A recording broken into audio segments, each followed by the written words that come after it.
Olá, bom, como está escrito no título desse podcast, eu vou ler alguns e-mails nesse podcast, alguns e-mails que me mandaram, inclusive tem alguns e-mails que me mandaram há muito tempo. Tem o e-mail não lido de abril, para vocês terem uma noção, de abril e maio, ou seja, já uns 3, 4 meses que me mandaram e-mails e até agora eu não li. Por causa da minha vida, por causa de correria, por causa de acontecimentos recentes, enfim. E já quero deixar avisado logo de cara que possivelmente essa será a última leitura de e-mails do canal. Possivelmente, possivelmente. Por quê? Porque simplesmente eu não tenho mais muito interesse em ler e-mails.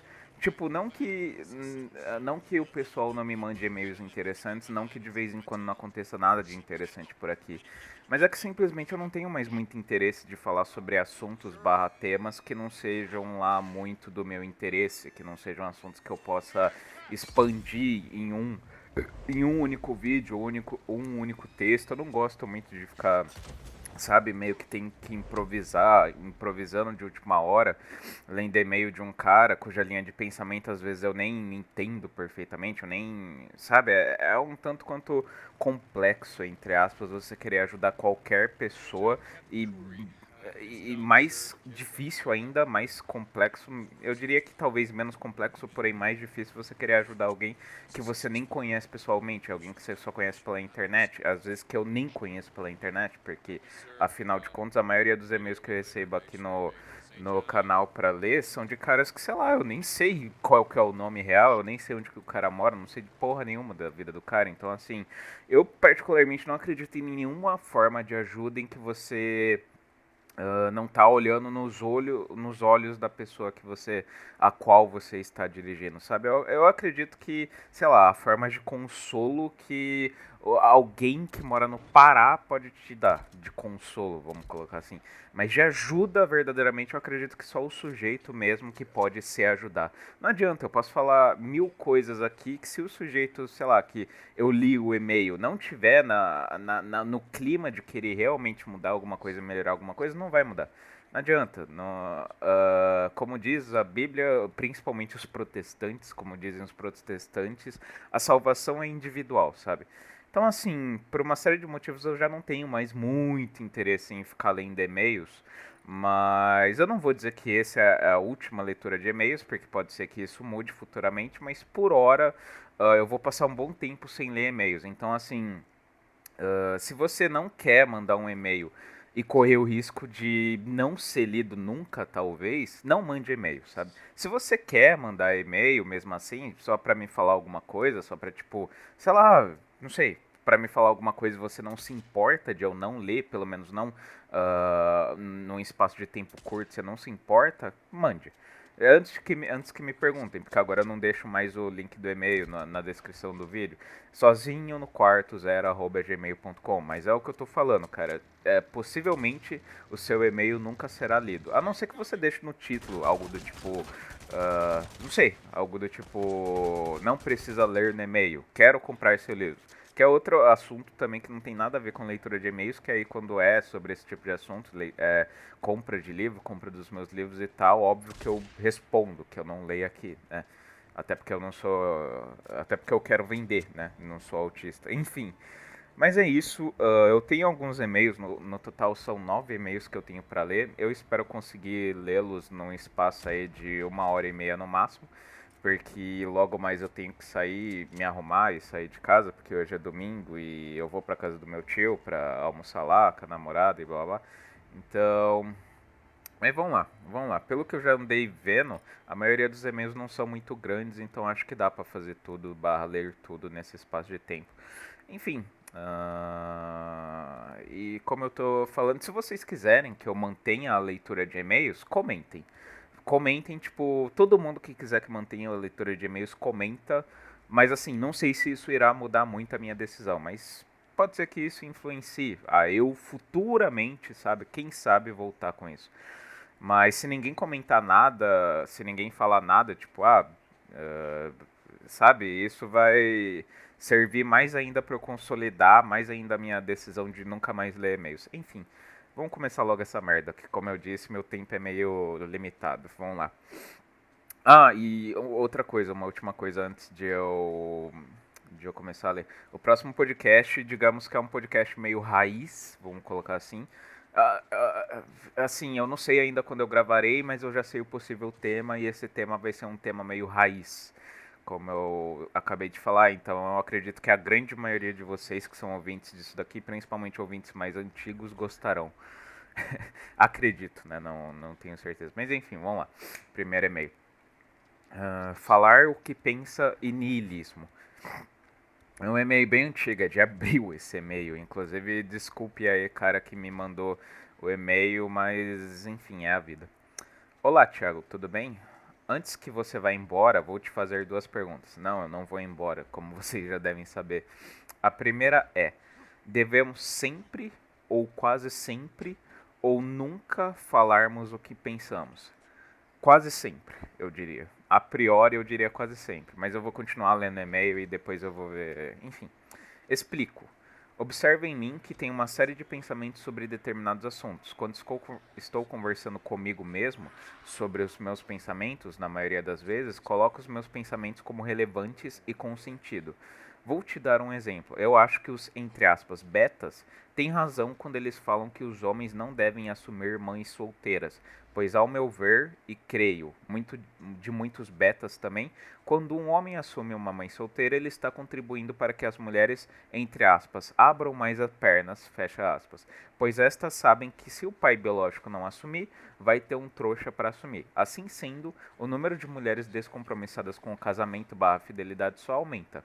Ontem eu estava em um bar com dois amigos e uma mulher, namorada de um deles, e nas conversas que rolaram por lá, um dos meus amigos perguntou por que eu estava solteiro. Para minha idade só sobra M Sol, mãe solteira. E eu não soube responder, apesar de eu ter a resposta, você já sabe qual é.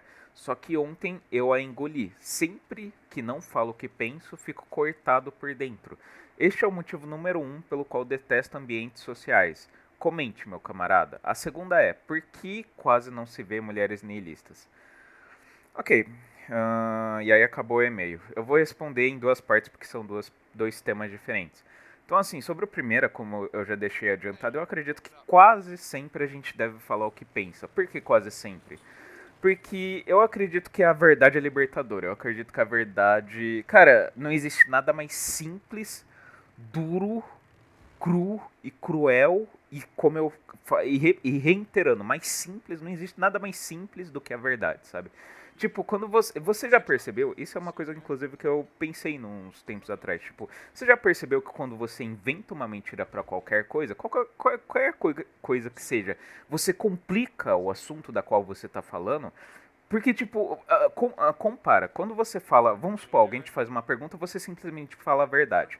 Quando você fala a verdade, o assunto morreu ali e acabou. Tipo, você não tem mais que ficar pensando no assunto. A pessoa, tipo, vai compreender que é aquilo ali, porque é a verdade e a verdade quase sempre faz sentido, ela é verídica. Tipo, quando você conta a verdade, não tem mais muito sobre o que você ficar pensando, sobre o que ficar digredindo. É a verdade, é aquilo ali, ponto, acabou. Tipo, o assunto não vai pra nenhum outro lugar além dali. É a verdade, acabou. Já quando você conta uma mentira, alguém te pergunta alguma coisa, você conta uma mentira, isso por vezes causa complicações, complicações do tipo, você tem que inventar outras mentiras para alimentar aquela primeira mentira, você tem que ficar pensando depois no que aconteceu, de tipo, será que eu contei de um jeito convincente? Será que ele realmente caiu na minha mentira? Será que ele desconfiou de alguma coisa? Será que XYZ?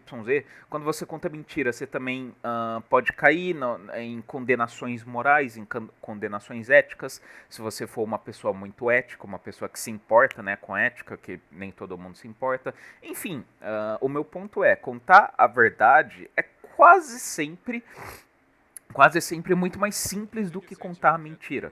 Quando você conta a verdade, tipo, pronto, o assunto morreu ali, acabou. Você não precisa se preocupar com nada, sabe?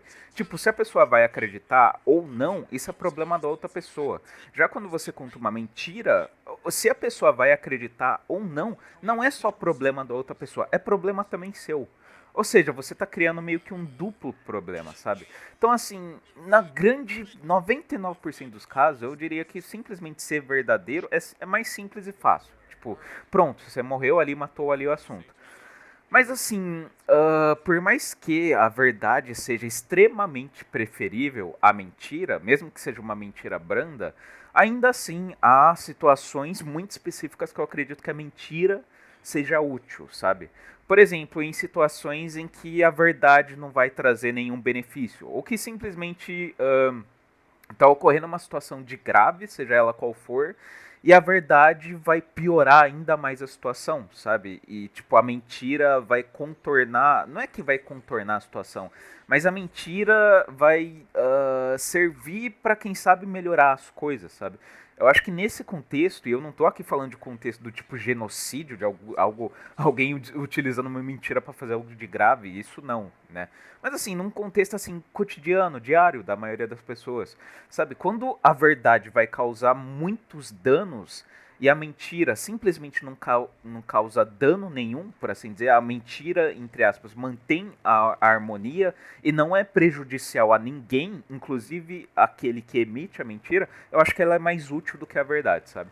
Mas assim, via de regra geral, eu acho que 95% do tempo a gente tem que ser verdadeiro, tem que ser honesto. É óbvio que ninguém, por exemplo, quando você vai no supermercado e alguém te pergunta, ah, tudo bem? Tipo, você não vai falar, não, não tá tudo bem. Minha esposa me deixou, eu tô sem dinheiro, meu filho é um bosta. Tipo, é óbvio que você. Não tô falando nesse sentido de você ser verdadeiro. Mas assim, nas coisas que importam, nas coisas que importa para você, que são importantes para você, eu acho que 95% das situações você tem que ser verdadeiro e tem que falar a verdade, tem que falar tipo o que você pensa mesmo, porque é o que eu tô falando, é muito mais simples. Você fala a verdade, o assunto acabou e você não fica com peso na consciência depois. Já quando você fala mentira, você tem que ficar sustentando a mentira e isso por vezes atrai mais mentira, mais mentira. Cara, é um peso mental do caralho você ter que ficar alimentando a mentira. Então, assim, 95% do tempo eu acho que a verdade é muito mais. Ela é tanto melhor quanto mais útil do que a mentira. Já em 5% do tempo em que a mentira vai ocasionar menos danos, por assim dizer, do que a verdade, eu acho que a mentira pode ser útil. Desde que não seja uma mentira do tipo enganar uma nação inteira e cometer um genocídio, sabe?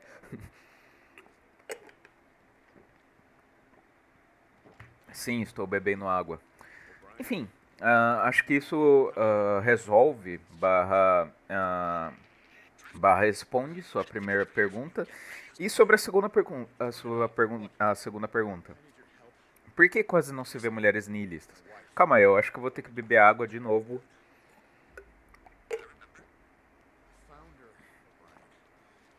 Inclusive, é engraçado porque, tipo, quando eu estou falando muito, barra desidratado, um dos primeiros sintomas que eu começo a perceber de que eu estou meio que passando do meu limite, entre aspas, tanto em falar quanto também em, em hidratação mesmo, é que eu começo a gaguejar, sabe? Começa a gaguejar, o músculo aqui da mandíbula começa a doer, e eu já tô começando, isso já tá tipo 13 minutos de podcast, eu já tô assim, sabe? Então, melhor eu acho que eu tô falando muito rápido, vou falar um pouco mais lento e, como eu disse, beber mais água.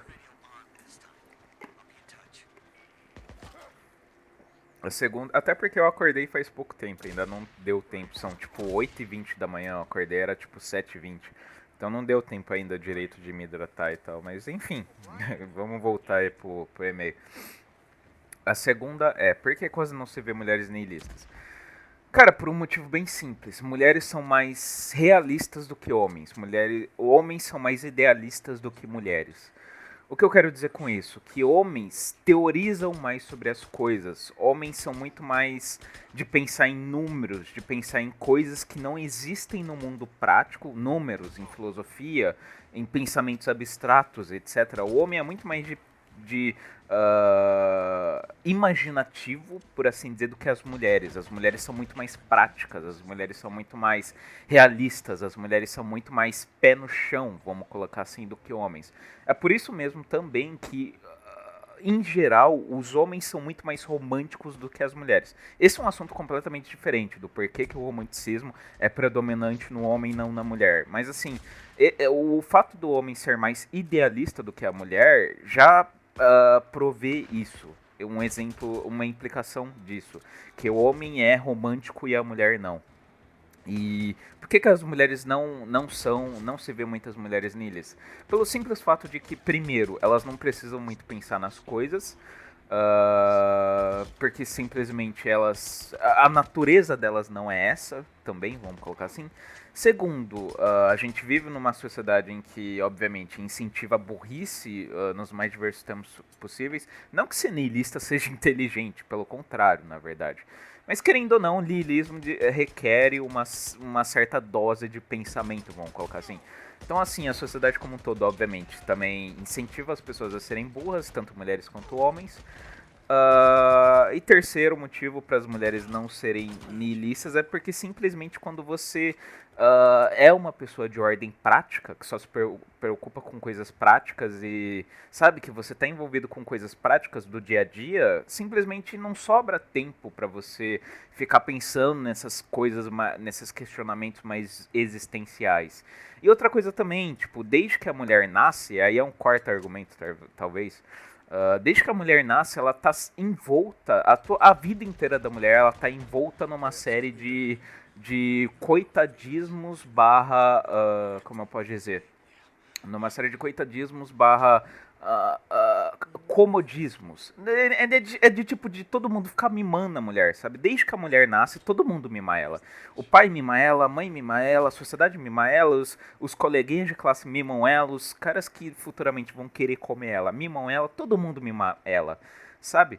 Então, tipo, qual o incentivo que essa mulher tem para pensar em qualquer coisa que vá além do todo mundo quer me comer, logo eu posso usar isso ao meu favor? Qual o incentivo que ela tem para pensar em qualquer pensamento mais aprofundado que ela tem? Ela tem zero incentivo a pensar em qualquer coisa mais aprofundada além do todo mundo quer me comer, logo vou me aproveitar disso, sabe? Então, assim, eu diria que é tanto uma culpa do gênero feminino em si, de ter poucas mulheres nihilistas por aí, tanto é a culpa do próprio gênero, ou seja, biologia, quanto também culpa dos próprios homens, que por vezes mimam a mulher, e betismo, manginismo, essas porra aí que vocês já sabem, quanto culpa também da sociedade.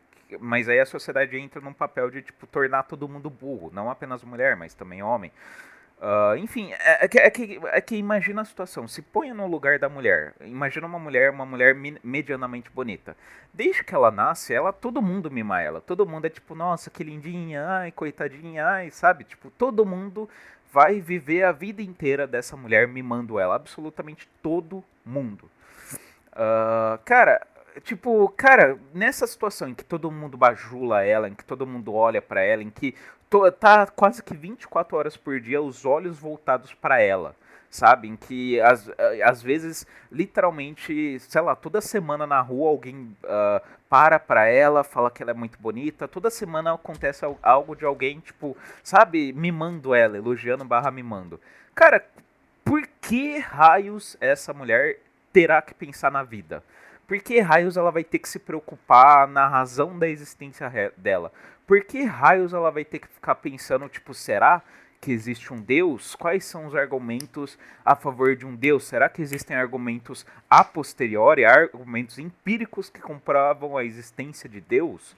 Sabe, tipo, por que razão uma mulher desse tipo, que ela é bajulada a vida inteira e, tipo, todo mundo vive em torno dela a vida inteira, por que razão ela vai ser depressiva, barra niilista, barra pessimista? Tipo, não tem razão nenhuma, sabe? Querendo ou não, o niilismo e pensamentos existenciais no geral são frutos de uma mente ociosa, são frutos de uma mente que acaba não tendo a realidade como seu. É frutos de uma mente que não vive a realidade. Uma mente que acaba sendo do realismo e indo pro idealismo. Que é o que acontece geralmente com o homem comum. Ele não tem muito esse. Nenhum homem comum é, tipo, mimado pra caralho. É, tipo, vive o que a mulher vive.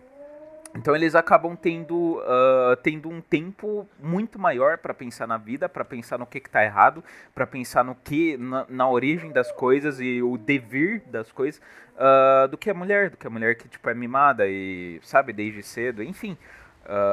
Então, no meu ponto de vista, é basicamente esses quatro motivos aí que se levam a existir poucas mulheres niilistas. No geral, eu já diria que no geral existem poucas mulheres que de fato usam o cérebro, para ser bem sincero, e por mais misógino que isso possa soar, é isso que os caras não entendem, os caras que falam que eu mudei depois de eu namorar. Cara, eu não mudei, tipo, eu continuo sendo tendo alguns pontos de vista até de certa forma misóginos, sabe? Não mudou, sabe? Eu continuo achando que a maioria das mulheres é lixo, vamos colocar assim.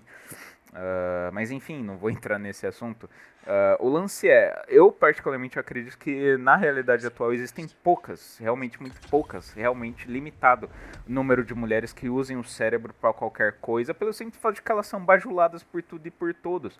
O Estado bajula as mulheres, os pais bajulam as mulheres, a sociedade bajula as mulheres, feminismo que já está espalhado nas mais diversas esferas possíveis bajula todas as mulheres, porque todas as mulheres são lindas, porque todas as mulheres merecem o melhor, porque todas as mulheres, sabe? Tipo, enfim, ser mulher na realidade atual é ser mimada, é ser bajulada, é ser tipo. É estar longe das questões mais importantes da vida, porque simplesmente elas não têm nem tempo, nem motivo nenhum para as questões mais importantes da vida, sabe? Tipo, incentivo zero a usar o cérebro, vamos colocar assim. Enfim, espero ter respondido suas dúvidas, espero que isso responda seus questionamentos. E vamos pro próximo, senão não vai dar tempo. Vamos lá. Dúvidas duvidosas. E aí, man, beleza? Explica um pouco sobre os cátaros e gnose. Cara, eu não sou um profundo conhecedor sobre os cátaros, mas continuando no e-mail. Outra dúvida, por que os fãs de black metal, tipo, o cara vai de um assunto, o cara vai de um assunto para outro, tipo, completamente nada a ver, sabe? Tá, mas enfim, outra dúvida, por que os fãs de black metal se acham mais metaleiros que os metaleiros tradicionais? E outra, por que o show de black metal os caras ficam parados? Putz, o cara começa perguntando, tipo, o que eu acho sobre os cátaros e gnose e depois black metal. Tipo, do nada, na mesma linha, literalmente black metal. Tá. Sobre os cátaros. Cara, eu não lembro direito o que são os cátaros. Eu sei, eu já estudei os cátaros, eu já li um pouco sobre os cátaros. Eu lembro que eles foram, tipo, uma das primeiras heresias, por assim dizer, que os cristãos buscaram combater, mas assim, eu não lembro direito do que se trata os cátaros. Tipo, no que eles acreditavam especificamente. Deixa eu pesquisar aqui rapidão. Uma das maiores heresias da Baixa Idade Média. Não, na verdade não foi do começo do cristianismo, foi tipo da Idade Média mesmo. Tá, mas o que eles acreditavam, ó, merda? Momento principal cena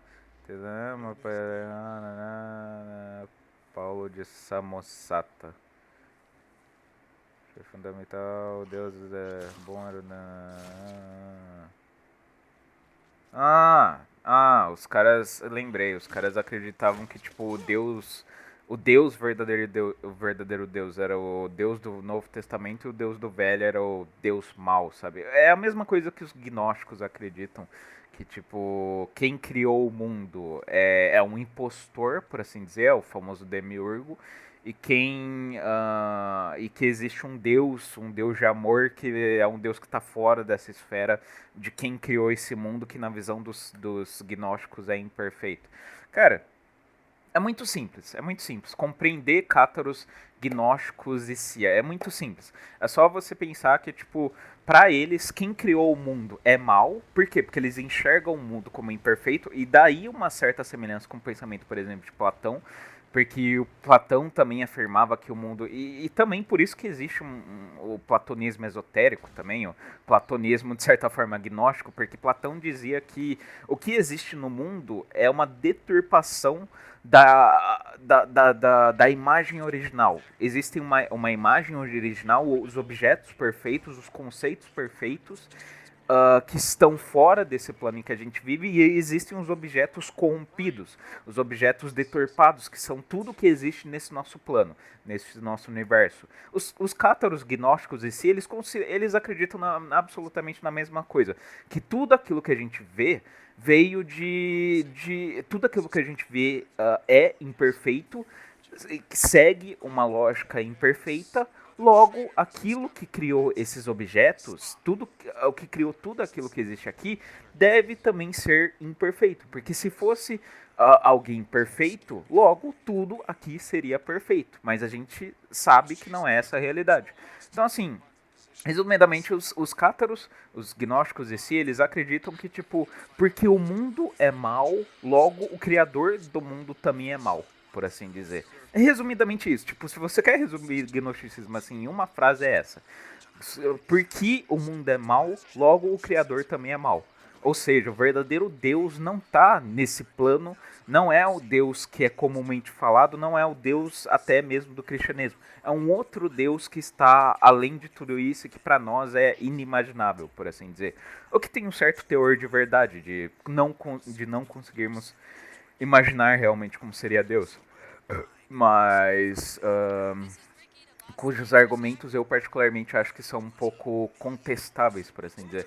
Mas resumidamente é isso, cara. Tipo, gnosticismo e cátaros, e se não tem muita magia, não tem muita dificuldade em entender, sabe? É, tipo, eles acreditam no Demiurgo, o Demiurgo é o criador do universo, o universo é imperfeito, logo o Demiurgo também é imperfeito, logo ele seria um deus falso. Logo, eu não devo louvar a este deus, que seria o Demiurgo, mas sim ao verdadeiro Deus, que é um Deus que está fora completamente da nossa esfera. Aí que está a diferença vital entre os gnósticos e os cristãos. Os cristãos acreditam que o criador desse mundo é um ser perfeito e que o mundo não é mal, que nós que tornamos o mundo mal.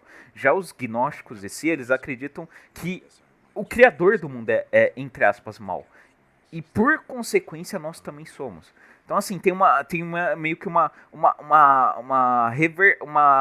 como eu posso falar, uma responsabilidade reversa, sabe? Tipo, um acredita que um é mal porque o outro também é mal, e o outro acredita que um é bom, só que o outro se transformou em mal. Que seria tipo o cristianismo. O cristianismo acredita que quem criou o mundo é bom e que nós o transformamos em mal. E não porque o mundo seja de uma natureza má, mas sim porque nós nos corrompemos, e pecado inicial, Adão e Eva e por aí vai. Enfim, é resumidamente isso, cara. Espero ter respondido tua dúvida. Por que os fãs de black metal se acham mais metaleiros que os tradicionais?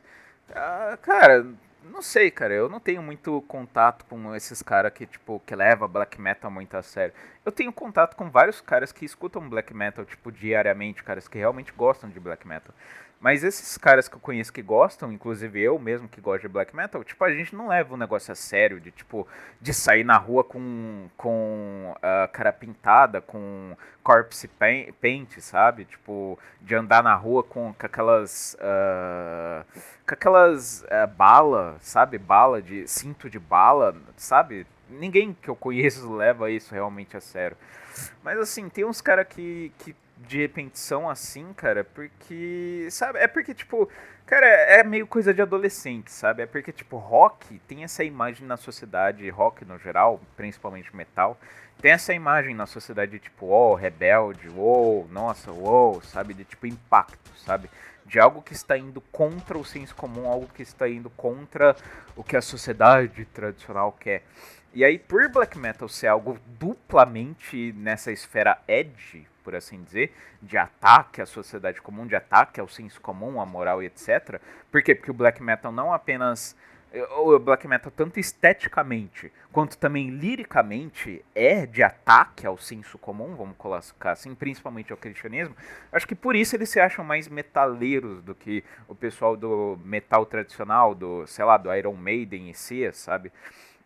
Porque é meio que um duplo ataque à sociedade tradicional como um todo, por assim dizer. Mas é o que eu tô falando, pra mim me soa muito coisa de adolescente, sabe? Tipo, olha pra mim, eu tô atacando a sociedade tradicional, eu tô atacando a moral, eu estou atacando a sociedade cristã, ocidental, pau no cu do Bolsonaro, esse tipo de coisa, sabe? Que é tipo muito negócio de tipo macaco que acha que pensa, sabe?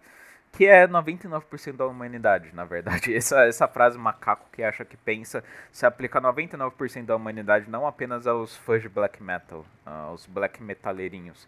Enfim, e por que que os shows de black metal os caras ficam parados? Porque eles dizem que pra. Isso eu sei, porque eu já fui em um show de black metal. Porque eles dizem que eles estão indo lá não pra fazer mosh, não pra se bater, não pra fazer o famoso headbang, mas pra apreciar o show. Por quê? Porque eles dizem, barra, acham que eles são muito finos, que o gosto musical deles é muito fino e que black metal é algo muito, é algo degustativo até, como se fosse um vinho, por assim dizer. Eles acham que black metal é algo muito degustativo, algo que você tem que prestar muita atenção para captar a esfera, para captar o sentido. Logo você não pode ficar tipo se batendo, correndo, batendo a cabeça, eles ficam literalmente parados para degustar a música, como dizem eles, como se fosse um vinho mesmo, sabe? Enfim, acho que isso responde a tua pergunta.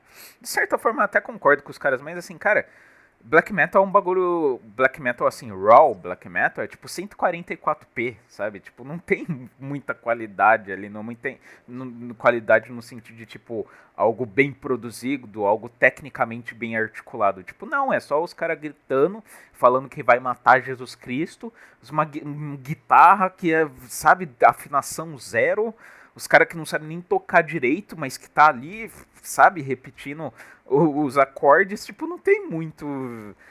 Me parece ter mais sentido você ficar parado num show de metal progressivo, num show de rock progressivo, sabe? Um show de Pink Floyd da vida, um Dave Townsend, um, sei lá, um Gojira, talvez, que é mais progressivo também. Me faz mais sentido você ficar degustando música nesse tipo de show, de banda, sabe? Agora, show de black metal, que é podreira, pelo menos o black metal raiz, o raw black metal, não me parece ter muito sentido você ficar ali degustando aquilo ali, porque é só. Que é podreira, os caras fazem literalmente aquilo ali. Querendo que seja podreira, querendo que seja 140p, querendo que a qualidade da gravação, a qualidade da música e tudo seja baixa. Porque pra eles, tipo, quando eles fazem isso de algo mal produzido, algo mal articulado, algo tipo podreira mesmo, é mais ainda um ataque à sociedade conservadora, ao capitalismo, nem sempre ao capitalismo, mas ao cristianismo. Eles estão sendo muito revolucionários, sabe? Tipo, coisa de adolescente. Enfim, é isso, vamos para o próximo e-mail. Treta. É o e-mail do mesmo cara. Salve, Brunão. Tu ainda tem treta com alguém aqui na Podosfera? Não que eu saiba, cara. Só se alguém, sei lá, não sei. É que pra ser bem sincero, cara, tipo, hoje em dia eu praticamente não acompanho mais ninguém da esfera dos podcasts. Eu sou inscrito em, sei lá, 3 canais da esfera de podcast e mesmo assim os 3 eu não escuto regularmente. E tipo, cara, de resto, cara, não sei. Então assim, não sei se alguém tem treta comigo. E eu também não sou mais o tipo de cara que, tipo, sei lá, vou falar mal de alguém, vou falar mal de outros caras. Não sei, cara, tipo, eu tô muito mais preocupado com a minha vida pessoal, com os meus problemas pessoais, do que, sei lá, com o que cara XYZ falou no podcast XYZ, sabe? Tipo, tanto faz. Então, pra mim, não. Pra mim, não. Lembro que você tretou com o monge moderno. Eu tretei com o monge moderno? E o Soren Cash já resolveu isso ou fake news dos macacos do grupo? Que macaco de que grupo? Cara, cara, o Soren Cash, que não era esse nome, era Soren sei lá o que. Eu não lembro qual que era o nome do canal do cara, mas assim, o Soren de fato eu já tretei com ele, mas assim, isso há muito tempo atrás, é tipo, faz literalmente o que, uns 4 anos isso? Cara, faz muito tempo, faz tanto tempo que eu não lembro mais nem o nome do cara, e não sei nem se o cara tá vivo ainda, sabe? Então assim, o Soren realmente eu tretei, tipo, eu não sei nem se o cara ainda tá vivo hoje. Falaram aí, uns caras falaram que ele já, essa hora do campeonato, ele já se matou, já cometeu suicídio, então sei lá, cara. Tipo, depois do que aconteceu, eu não falei mais com ele e ele também não falou mais comigo, então não sei. E cara, que eu saiba, eu nunca tretei com o monge moderno, sabe? Tipo, eu não sei da onde você tirou isso, pra ser bem honesto. Assim, num passado de, sei lá, uns 2 anos atrás, eu tinha mais contato com ele? Sim, tinha. Eu até era inscrito no canal dele? Sim, era. Mas assim, cara, eu simplesmente me distanciei dele, por assim dizer. Tipo, parei de comentar em vídeo dele, parei de seguir ele e tal. Porque eu não tenho mais interesse no conteúdo dele, não é porque, tipo, eu tretei com ele. Inclusive, esses dias atrás, eu... Deixa eu colocar aqui no YouTube, só pra confirmar o que eu vou falar aqui. Eu pesquisei pelo nome do canal dele, só pra ver, tipo, se o cara ainda tá vivo, em quantas que ele tá e tal. E, tipo, aparentemente, ele só fala hoje em dia de nofap, sabe? Só de nofap, pornô, masturbação, deixa eu ver. E só, realmente o canal dele virou algo, tipo, só pra falar de nofap. Esqueça nofap, foque nisso. Solteiro e longe do pornô. Você vai brochar com pornô. Eles querem você destruído. Você é escravo disso. NoFap, o desafio diário. NoFap, isso acontece em uma streak longa. NoFap é poderoso demais. Caralho, o maluco realmente entrou nessa de tipo. NoFap, sabe? De tipo. Ele batia 8 por dia. Olha o que aconteceu com ele. O último dia do desafio do NoFap, dia 7. A Matrix sexual do século 21. Tipo, sim, nada contra o conteúdo dele, nada contra, sei lá, o que ele produz, o que ele faz, o que ele fala, o que ele acredita. Nada contra, cada um acredita no que quiser. Mas, cara, é um tipo de conteúdo, é um tipo de. Sabe que eu, particularmente, não tenho interesse nenhum, sabe? Esse é um dos motivos que me fez não acompanhá-lo mais aqui no YouTube, sabe? Porque, sabe, primeiro porque eu já falei que NoFap, o NoFap comum tem lá suas falhas, eu falei isso no podcast anterior, inclusive. E segundo porque, tipo, 90% disso eu já sei de tudo isso, sabe? Tipo, eu não preciso ficar ouvindo o que eu já sei, vamos colocar assim. Mas assim, eu nunca tretei com o Monge Moderno, a não ser que, sei lá, ele tenha falado algo de mim em algum vídeo dele. Se ele tiver falado algo de mim, ok, sinceramente não quero saber.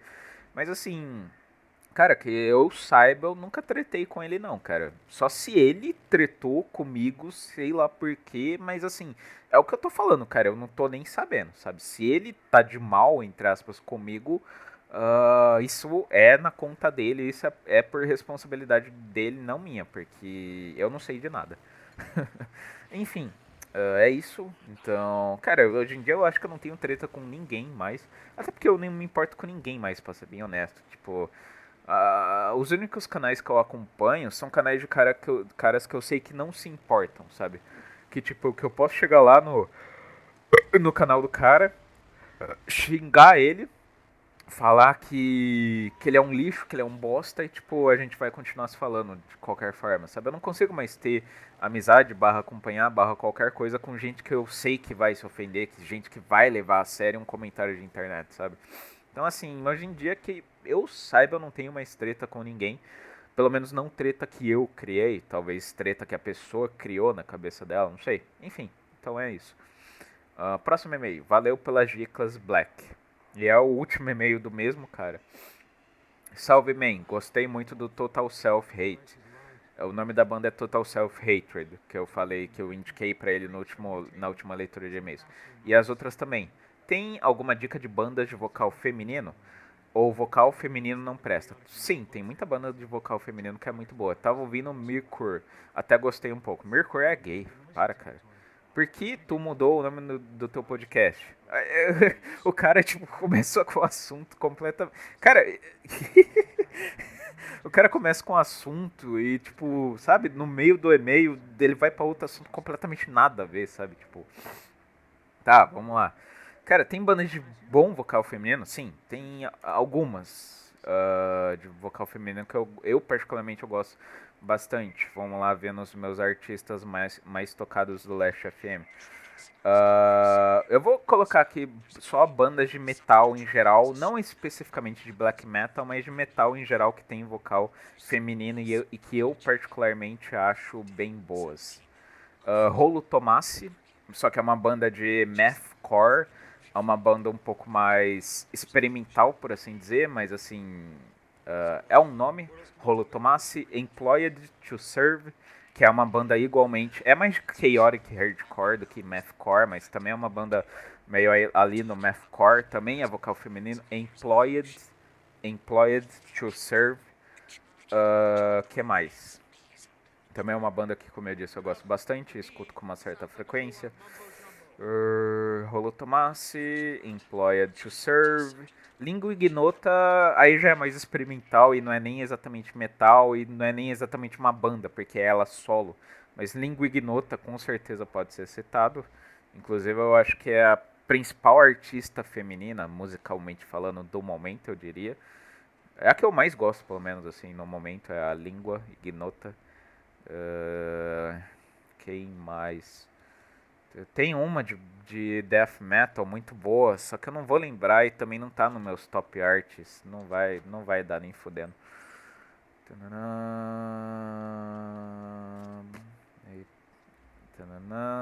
Caralho, cadê essa porra? Cavalo.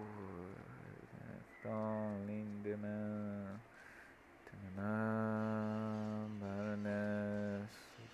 Não.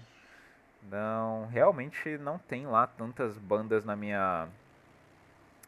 Pelo menos de metal, não tem tantas bandas com vocal feminino aqui. Ah, Hatred Surge. Hatred Surge, inclusive, é de Power Violence barra Grindcore. E é vocal feminino e é muito boa. Então, Hatred Surge, também fica essa recomendação. Inclusive, tem outra também de. Eu vou ter que abrir o Spotify, vai levar um tempinho, mais tempinho ainda. Então, fica aí Hatred Surge, não vou procurar pela outra, que tem uma outra que é muito parecida com Hatred Surge e que também é vocal feminino. Emma Ruth Handel, mas a Emma não é tão metal, ela é mais pro lado experimental também da força. Mas se você quiser dar uma olhada, uma pesquisada, Emma Ruth, R-U-T-H, Rundle, R-U-N-D-L-E, Emma Ruth Rundle. Também é uma boa, mas que não é tão metal assim, vamos colocar assim.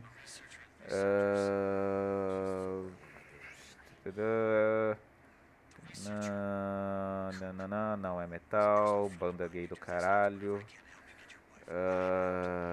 Não é mulher, não é mulher, não é mulher, não é mulher, não é mulher, não é mulher, não é mulher.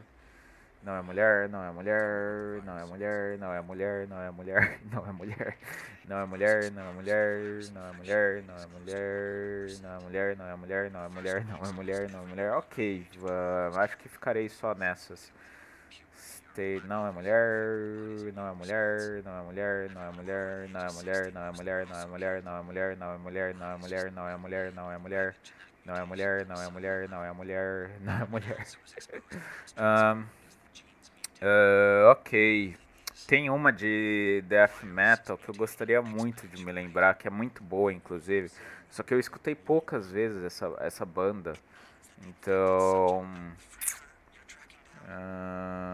Então eu não vou lembrar o nome nem fudendo. E também, como eu disse, não tá nos meus top arts nem fudendo. Cara, pra não estender muito isso daqui, eu acho que é isso, cara. Fica aí essas recomendações dessas pessoas aí que eu acabei de falar. Que eu já não lembro mais o nome, mas é isso. Tem também a Nicole do Alan Ganger, mas ela é mais pro lado indie barra dream pop, não é nada de metal. Embora ela tenha cover, inclusive ela participe de algumas músicas de metal, porque ela gosta também de metal. Não, não, não, não, não, não, não, não, não, não, não.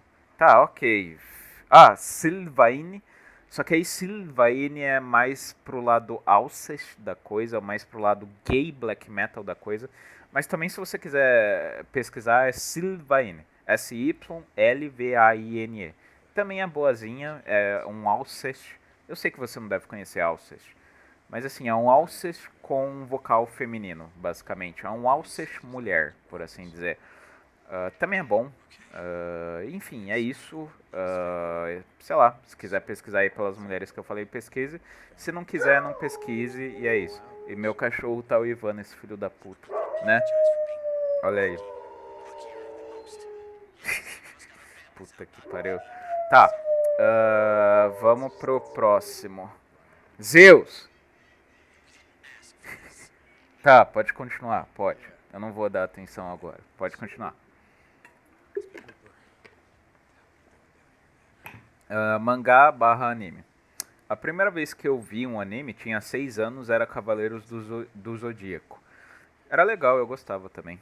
Quer dizer, eu assistia barra gostava. Fiquei obcecado também quando era criança, vi Pokémon, Evangelion. Evangelion é um anime meio outsider, por assim dizer, para uma criança, sabe? Tipo, geralmente Zeus. Sim, o meu cachorro não para de uivar, porque é assim, aqui na vizinhança, tem um cachorro que eu não sei qual que é a merda desse cachorro, só sei que sempre que esse cachorro late, os meus cachorros começam a uivar, como talvez vocês estejam ouvindo. Ó.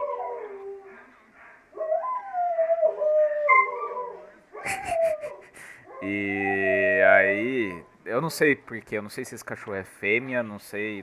Só sei que sempre que esse cachorro começa a latir, essas porra desses cachorros começam a uivar. E aí dá essa merda. Mas enfim, eu vou continuar falando e se ficar ruim depois o áudio, problema de vocês. É assim, foda-se. Fiquei obcecado também quando eu era criança, vi Pokémon, Evangelion, que como eu disse é um anime meio wow pra uma criança, e tantos animes que podia ver na TV aberta. Caralho, passando Evangelion na TV aberta, onde isso, cara? Depois disso eu fui na internet, fiquei obcecado mais ainda com os mangá. Negligenciei amigos, negligenciei familiares, negligenciei amores, e agora já adulto, meu prazer em ler um mangá se foi, pois tem uma grande culpa. Por que fazer nada me torna automaticamente um vagabundo, mas não perca a esperança. Afinal, todo amor volta até e obrigado pelo podcast maneiro que você produz. Cara, eu devo dizer que do meio pro fim desse podcast eu não entendi mais nada. Tipo, tipo ele embaralhou um monte de coisa. Tipo, tá, vou ler do meio pro fim. Negligenciei amigos, negligenciei familiares, negligenciei amores, e agora já adulto meu prazer em ler um mangá se foi, pois tenho uma grande culpa. Por que fazer nada me torna automaticamente um vagabundo? Mas não perco a esperança. Afinal, todo amor volta até e obrigado pelo podcast maneiro que você produz. Mas não perca a esperança, afinal todo amor volta. Tipo, cara, é o que eu falei, cara. Eu não, cara, me desculpe se isso te ofender. Me desculpe. Não estou falando isso com o intuito de te ofender, cara. Mas eu acho que você tem algum problema na tua linha de. Algum problema psíquico mesmo, sabe? Algum problema psicológico barra psíquico no teu cérebro, sabe? De tipo, de você não conseguir elaborar uma linha de raciocínio clara. Porque, tipo, cara, tipo, não é o primeiro e-mail que você me manda.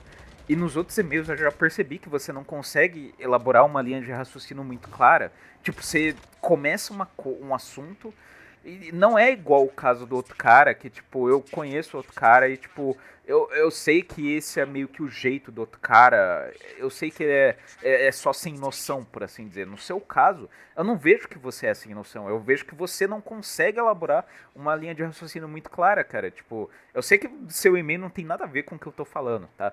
Mas me parece, cara, que, tipo, cara, me parece que você precisa de um psicólogo. Não porque você precisa de um psicólogo, mas sim porque, cara, me parece que você tem algum problema na tua cabeça, no teu cérebro, que te impede um pouco de desenvolver uma linha de raciocínio clara, barra concisa, barra linear, sabe? Porque, tipo, cara, eu vou ler de novo esse final aqui desse e-mail. Negligência e amigos. Ele tava falando de anime, mangá e até aí tudo bem. Mas chegou no final, negligenciei amigos, negligenciei familiares, negligenciei amores, e agora já adulto o meu prazer em ler um mangá se foi, pois tenho uma grande culpa.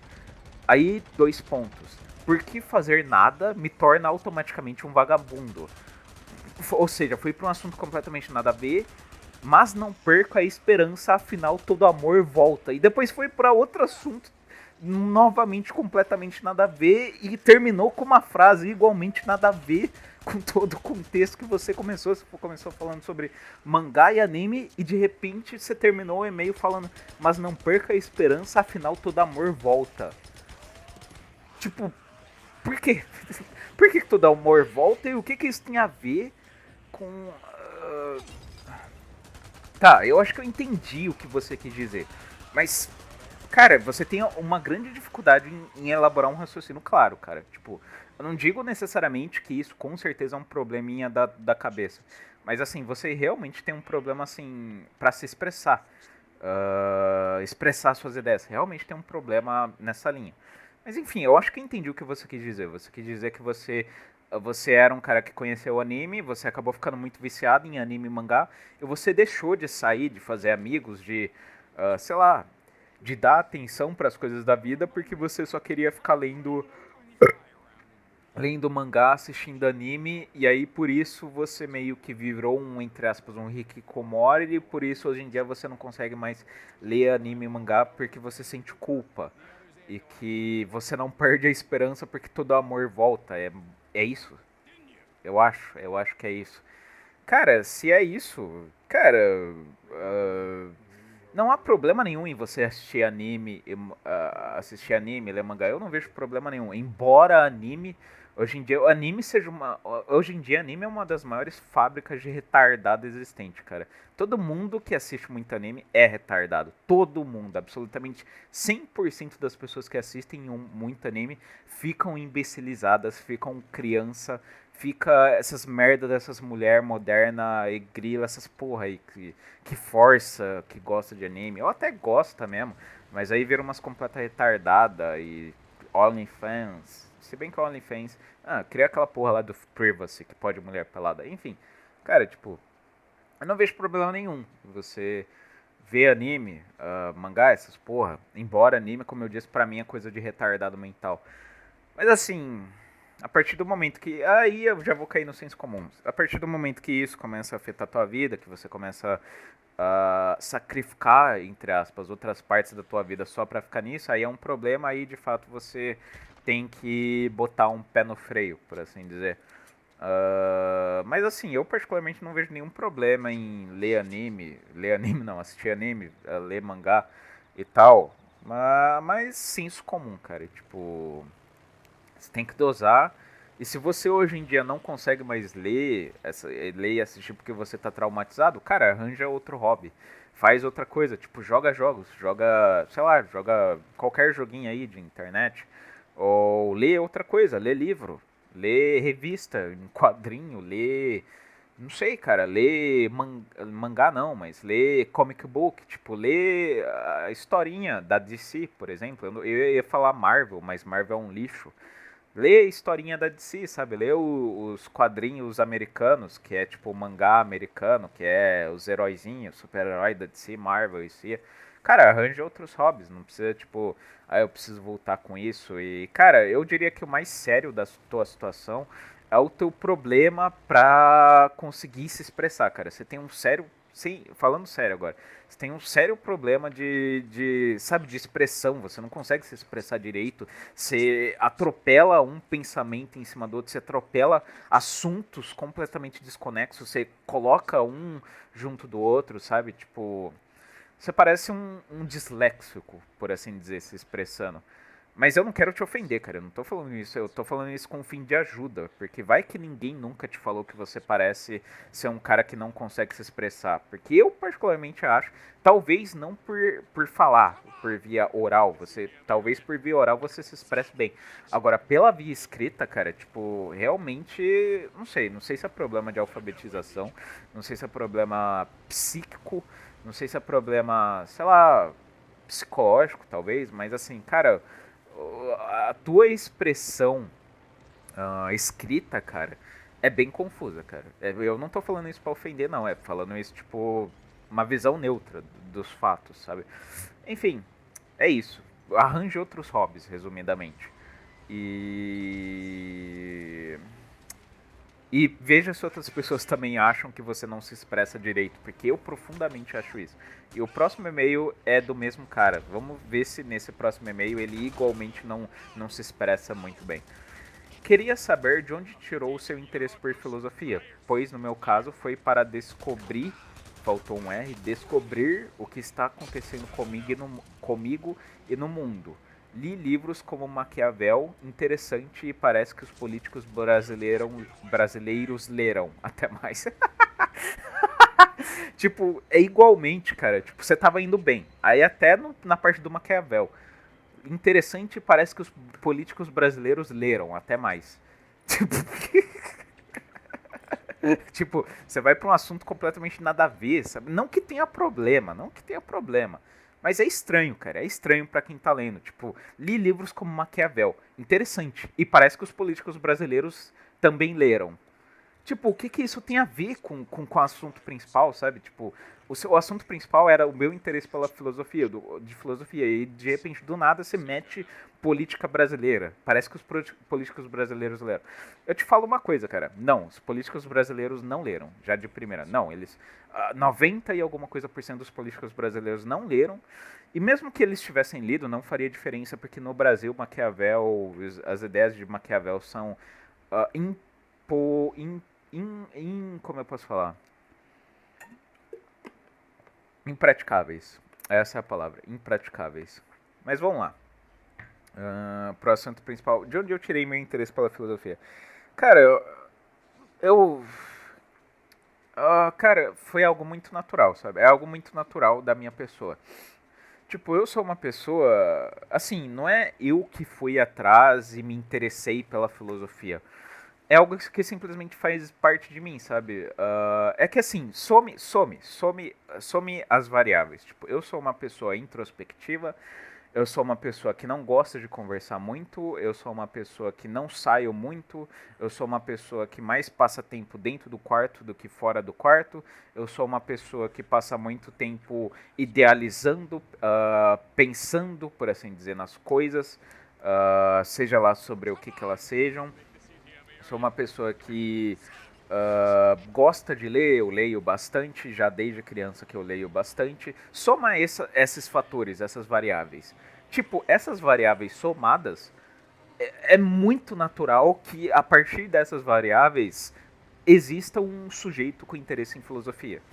Tipo, cara, não tem como. É o que eu falei, trazendo até de volta o e-mail que eu li de mulheres, sabe? De por que não existe mulheres nihilistas, mulheres que pensam. Cara, enquanto a mulher é um sujeito, por exemplo, com uma vida social muito ativa e que tem amigos e que sai, que todo mundo se importa, todo mundo fala com ela, o homem, e no meu caso, principalmente, é um cara que é muito sozinho, sozinho no quarto, como já dizia o antigo nome disso daqui.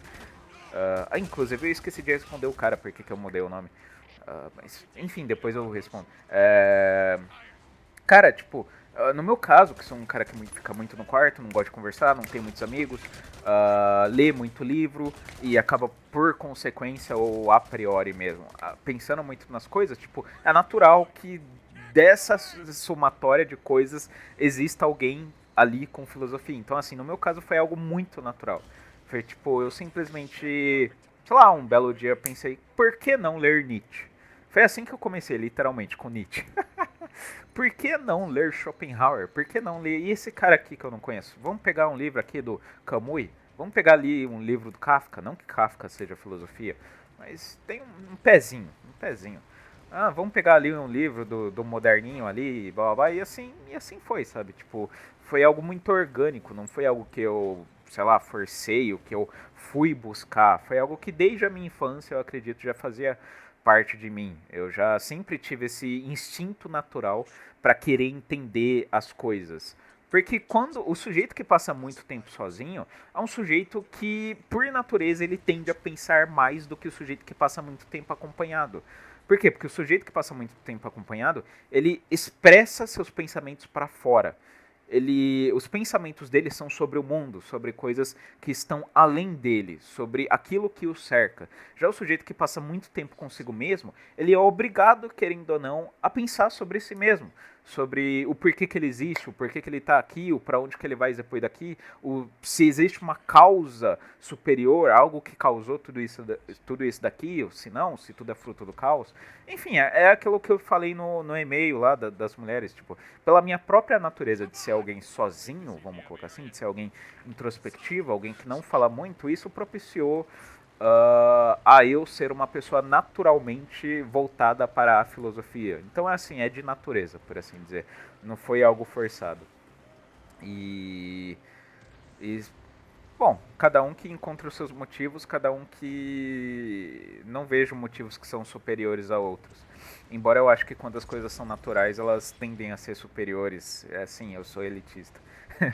E respondendo o cara do e-mail, porque que ele perguntou por que eu mudei o nome do canal.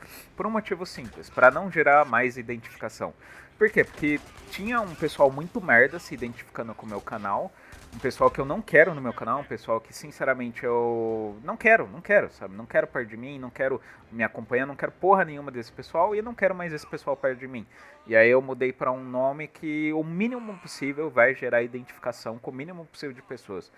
Por quê? Porque hoje em dia a austeridade é uma característica rara, a austeridade é algo que a maioria dos adolescentes, principalmente, que é quem eu queria afastar e tal, a maioria dos adolescentes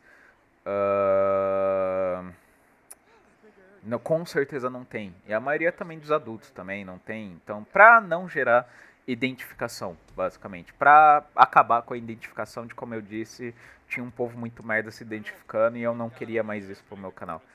Enfim. Caralho, que porra é essa? Vamos pro próximo e-mail. E o próximo e-mail, tipo, o cara me mandou um link, que é um cara que eu conheço, inclusive. Eu cliquei no link. E, meu Deus do céu, filha da puta do caralho. Já um monte de pornografia nessa porra, filha da puta. Tá, já fechei. Vamos lá. Gunners. Esse é um e-mail recente, é de 8 dias atrás. Gunners. Oi, Thiago. Bananã aqui. Eu não faria diferença eu citar o nome do cara, porque tem 50 mil pessoas com o mesmo nome, mas enfim. Oi, Thiago. Tananã aqui. É pra identificar, eu sei quem é, conheço ele pessoalmente, é meu parceiro. Enfim. Eu vi aquele seu último podcast sobre como parei de consumir pornografia e queria te apresentar o extremo oposto dele. Os Gunners. É basicamente uma galera que é viciada em pornô, mas, entre aspas, abraça a causa. Não tem vergonha e ainda se exibe nesse Reddit, Gun Caves.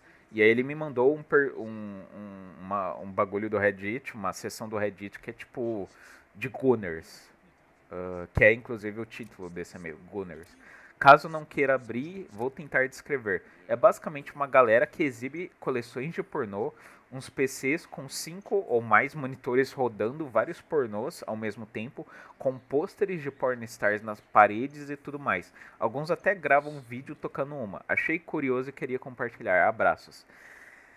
Cara, cara, eu cliquei no teu link, não adiantou você alertar. Eu cliquei no teu link. Cara, é um pouco bizarro.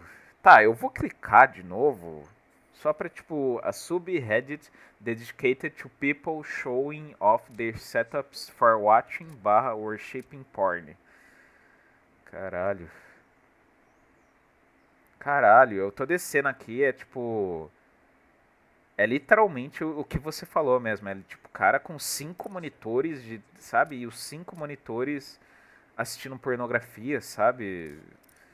E um monte de cara com DVD e pôster e. Caralho, bicho. Tá, vamos lá. O que são esses Gunners? São caras que literalmente que abraçaram o vício, sabe? Que tipo, eles literalmente consomem um monte de pornô, tem um monte de até de DVD, de filme, eles têm, cara, o quarto dos caras é literalmente isso, é tipo um monte de filme de atriz pornô, um monte de pôster de mulher pelada e os monitores tudo ligado e cada monitor num vídeo pornô diferente. Tipo, é literalmente isso. Cara, bizarro. Bizarro, bizarro. Porque assim. Cara. Cara, eu vou falar um negócio, cara. Eu acho que esses caras aí. Eu consigo entendê-los. Eu consigo entendê-los. Eu acho que são caras que, tipo, que literalmente desistiram. Que eles literalmente. E não. Quando eu tô falando de desistiram, não é desistiram, tipo, de combater o vício. Eles. Não é nesse sentido, mas desistiram da vida. É tipo, cara, por exemplo, que, sei lá, que chegou nos seus 30 e alguma coisa anos e desistiu, sabe? Ou que simplesmente se desiludiu, ou que simplesmente, sabe, desistiu da vida como um todo, sabe? Como um todo mesmo. Porque assim, cara, esse nível aí de vício, esse nível de, cara, porque assim, vamos lá. O ponto principal de eu achar que esses caras desistiram de tudo é qual é a vantagem de assistir pornô? Quais são as vantagens de assistir pornô? Tipo, cara, particularmente, assim, vocês aí que estão me ouvindo, quem quiser aí, comente. Quais são as vantagens de pornô? Porque, cara, só me vem uma vantagem. Uma única vantagem. E é bem entre aspas vantagem. Quais são as vantagens de pornô? Pra mim só me vem uma na cabeça e não é bem vantagem. Que é tipo o, entre aspas, prazer. Porque é bem entre aspas, é um bem entre aspas prazer. Eu não vou explicar de novo porque eu já expliquei no podcast anterior. Mas assim, é a única vantagem que eu enxergo em assistir pornô. É isso. O entre aspas prazer que você tem, sabe, gozando. É a única vantagem. Porque, cara, de resto eu não vejo nenhuma, absolutamente nenhuma vantagem em ver pornô. E todo mundo, quase, que assiste pornografia, que é viciado em pornografia, e que, sabe, são pessoas que combatem, não pessoas que abraçam a pornografia, relatam que, tipo, que não sente coisa boa, sabe? Que sempre que bate, sempre que recai, é uma merda, se sente desanimado, a autoestima diminui, a masculinidade também sente que diminui, se sente um fracassado, sente que tá falhando na vida, sente que, tipo, que devia estar fazendo outra coisa e não tá ali, que devia estar correndo atrás de uma mulher real e não de uma atriz pornô, que ele sabe que não é verdadeira, que ele sabe que não é real, sabe? Tipo, 99% das pessoas que eu conheço que já relataram o que sente sobre pornografia, e eu mesmo incluso, é isso, cara. Ninguém gosta realmente de assistir pornografia, tipo, porque não tem, e também não tem vantagem nenhuma assistir pornografia, isso não te torna mais homem, isso não te dá dinheiro, isso não faz teu pinto crescer. Pelo contrário, todas essas coisas, pelo contrário, até quem sabe faz você ficar broxa, faz teu pinto diminuir. Cara, pelo contrário. Então, assim, um cara pra estar num nível desses caras que você me mandou o link, são caras que, tipo, desistiram. Tipo, e não é desistiram de, tipo, eu desisti de combater o vício.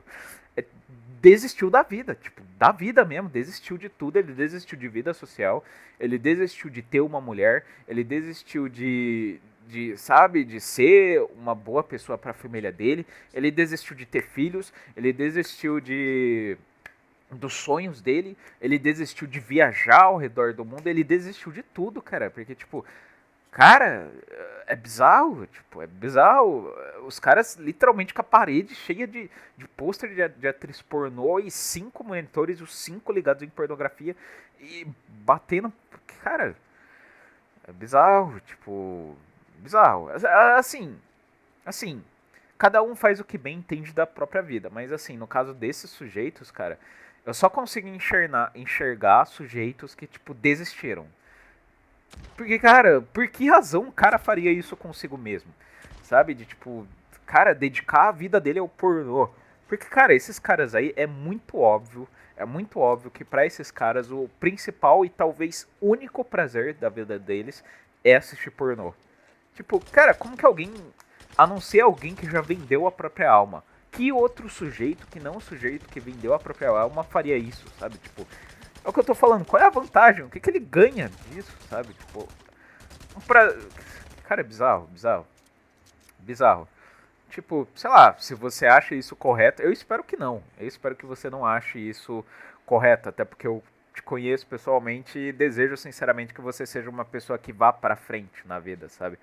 Eu te considero, de certa forma, como um amigo. Não amigo no sentido mais íntimo da coisa, mas pelo menos um cara que sabe, que já troquei ideia, que, sei lá, já fui no bar beber e chamaria também de novo pra ir no bar beber. Espero que você não entre nessa, sabe, de virar goner. Porque é um bagulho meio bizarro, cara. Tipo, convenhamos que é um bagulho bizarro. Tipo, pessoas que literalmente abraçaram o vício e vivem em prol do vício. Cara, bizarro, bizarro. Tipo, cara, esses caras não devem ter energia pra nada. Porque, tipo, imagina um sujeito que literalmente passa o dia inteiro quando ele não tá fazendo. Quando ele não tá trabalhando. Eu imagino que esses caras devem trabalhar, pelo menos. Mas eu tenho certeza que no tempo que eles não estão trabalhando, eles estão em casa batendo punheta, estão em casa assistindo pornô. Cara, que vida é essa, cara? Que vida é essa, velho? Tipo, é o que eu tô falando, cara. Eu não vejo ninguém, senão um sujeito que, sabe, que se jogou no poço de vez, se jogou, tipo, aceitou a derrota, por assim dizer, aceitou que é isso e acabou. Eu não vejo ninguém, pelo menos não alguém com esperança ainda na vida fazer isso, cara. É bizarro, tipo, é bizarro. Mas enfim, Obrigado por me apresentar essa outra faceta aí do vício. Porque, cara, esses caras aí, cara, é igual os caras da Cracolândia, cara.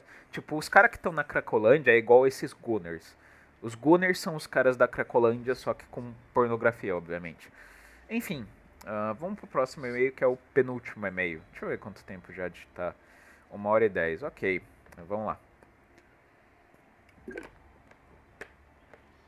Dúvidas para o guru. Olá, Tiaguinho. Tá de boa, man? Primeira vez que ele mandou e-mail. Tô ansioso para ouvir tu ler isso. KKKK. Esse cara eu conheço, não pessoalmente, mas eu conheço já de Facebook e tal. Vamos lá. Então, man, uma vez postei lá no grupo que reflito sobre algo a cada mês. E esse mês foi sobre gentileza. Gentileza. Que palavra gay. Que negócio gay. Mas vamos lá. Há um certo tempo atrás eu estava em um estágio revoltadão. Queria que geral se fudesse e tal. Por mais que eu seja introvertido, eu consigo me socializar fácil. E depois de um tempo conversando com várias pessoas, reparei que a maioria é amargurada. Isso foi uma virada de chave na minha mente. Também li pouco da Bíblia e li por completo o livro de Mormon. Entro por completo em meu coração, faltou o, eu imagino, entrou por completo em meu coração os ensinamentos de tais livros em meu coração. Vi que ser gentil mesmo ainda tendo um pouco de misantropia, era um ideal para viver e sem mágoas no coração. Enfim, tô de ressaca e meio burro para mandar um texto elaborado. KKK, foi mal, mano. A pergunta é, o que tu acha sobre gentileza? E aí acabou o e-mail.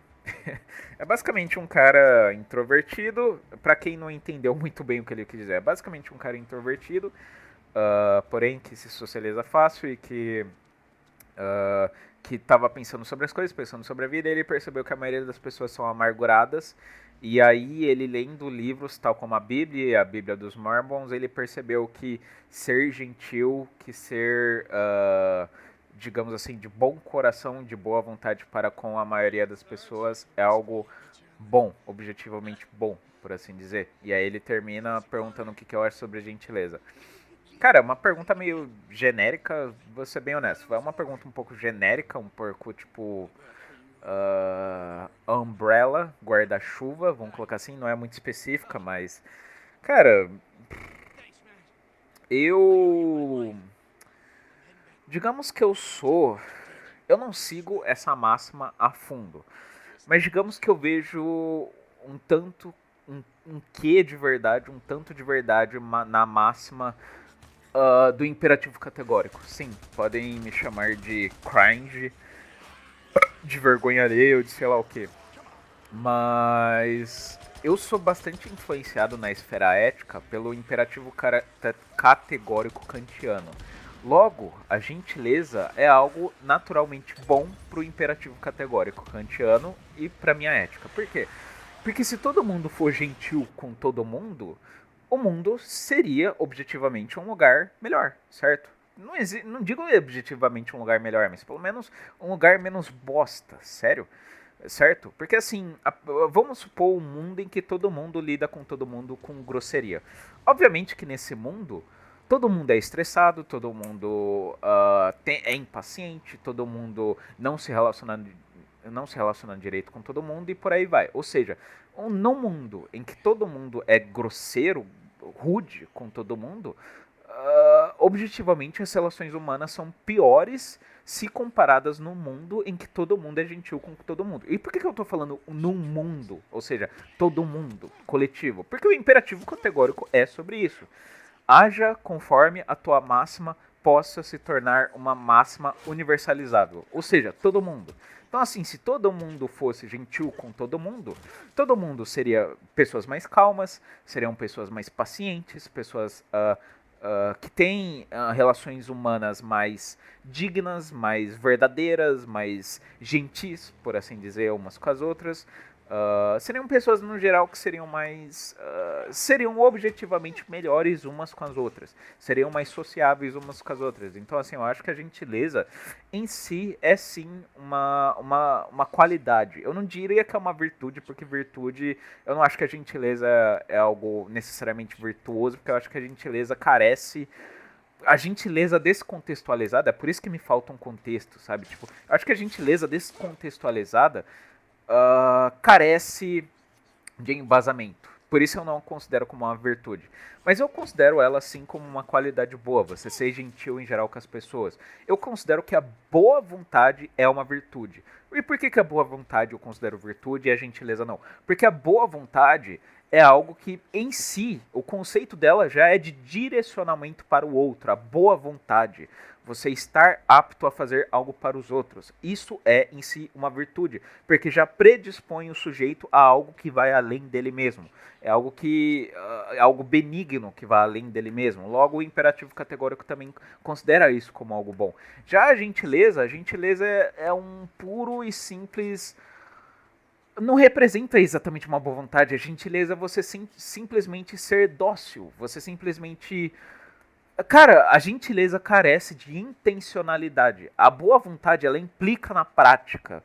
Já a gentileza é muito genérico. É por isso que eu não considero a gentileza uma virtude necessariamente, porque a gentileza é algo muito genérico, algo muito de tipo, de você só dar um sorrisinho pra pessoa, não é algo que se aplica na vida prática, é algo muito de que tipo, que às vezes basta você dar um sorriso, basta você dizer uma frase de efeito, positiva, tipo, vai dar tudo certo, que pronto, você já tá sendo gentil. E, tipo, isso em boa parte dos casos, não na maioria, mas em boa parte dos casos, isso não ajuda nada, não resolve nada. Já a boa vontade, ela é uma predisposição a querer ajudar o outro. É a boa vontade, a própria expressão já está falando, boa vontade. Uma predisposição a querer ajudar o outro, a ter vontade para com o outro, ou para consigo mesmo até também, para os próprios projetos. Então, assim, eu acho que a bondade está acima da gentileza e a bondade é uma virtude, enquanto a gentileza não. Mas assim, a gentileza como um primeiro passo, eu acho que ela é bem honorável, ela é bem digna de ser praticada. Para mim, só falta um pouco de intencionalidade, porque gentileza, como eu disse, é algo muito genérico, é algo muito tipo, sabe, você é gentil com ela, dá um sorrisinho pra ela. Pronto, fui gentil. Perguntei se ela tá bem, fui gentil. Tipo, isso não é exatamente ajudar a pessoa, isso não é, tipo, sabe? Isso é meio senso comum, isso não é muito, sabe? Mas eu sei, hoje em dia as pessoas estão uma merda, tipo, é todo mundo xingando todo mundo, e só o fato de você ser minimamente gentil, ou pelo menos não ser rude, você já tá na frente de muita gente, sim, de fato. Então a gentileza já é um passo à frente da maioria das pessoas. Pelo menos se você seguir algo parecido com o imperativo categórico kantiano, que como eu disse, é algo que eu, Thiago, sigo.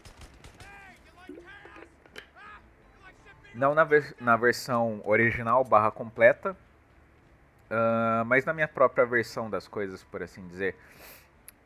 Enfim, é isso. Espero ter respondido a tua dúvida. Eu ia falar pra você enviar mais e-mails, mas como eu disse, eu não sei mais se eu vou ler e-mails. Então, sei lá, a não sei que você não tenha tempo de perder seu tempo, mas então se você não tiver medo, então pode mandar. Enfim, é isso. E agora o último e-mail. Vamos lá. Inclusive esse último e-mail parece ser mais filosófico do que os demais. E é o maior de todos até o momento. O maior de todos que tem tipo, sei lá, umas 10 linhas. 12. Sei lá, enfim. Adolescente genérico. E aí, mano, beleza? Então, estive pensando sobre alguns assuntos e queria que você desse uma ajuda e opinião. Pera aí, deixa eu tomar mais uma água. São 3 perguntas. Vamos lá.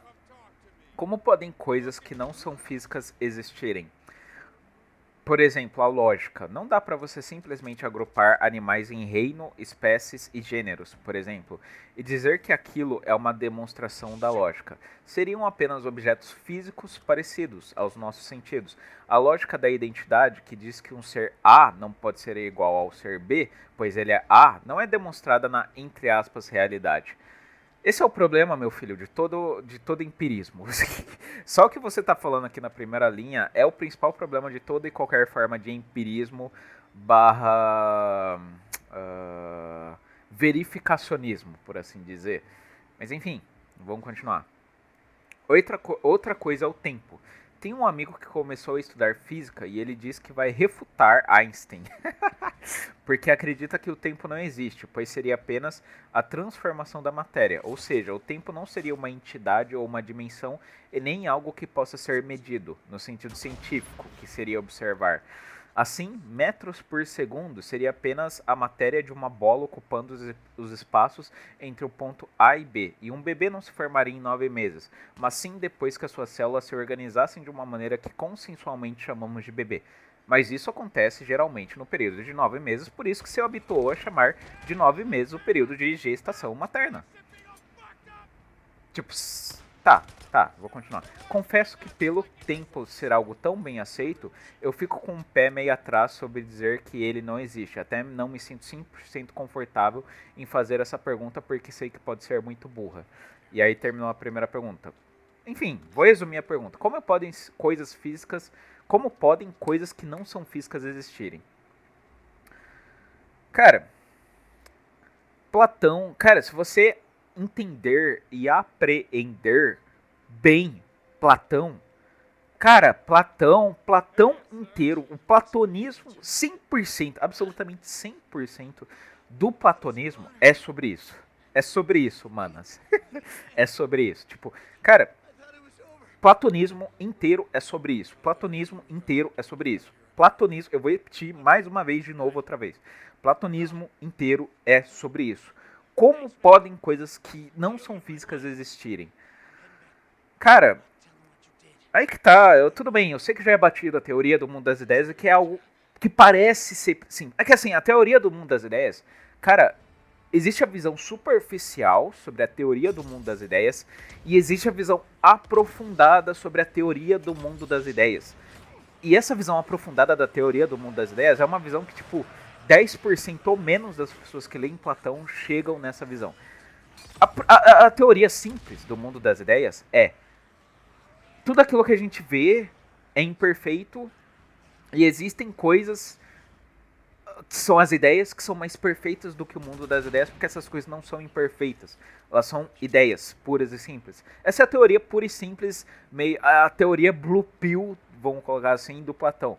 Mas a teoria Red Pill do Platão, ela não diz respeito somente a isso, ela vai além disso, ela diz que existe os objetos físicos que a gente vê, todos os objetos que a gente vê e nós mesmos somos, em tese, imperfeitos. Por quê? Porque nós estamos sujeitos à ação do tempo, nós não somos eternos, nós não somos objetos que possuem um fim em si. Nós não somos fim em nós mesmos. Nós não nos auto-justificamos. Óbvio que Platão não deixou nessas palavras, até porque ele não nasceu 2000 anos depois e não fez parte da escola do Kant.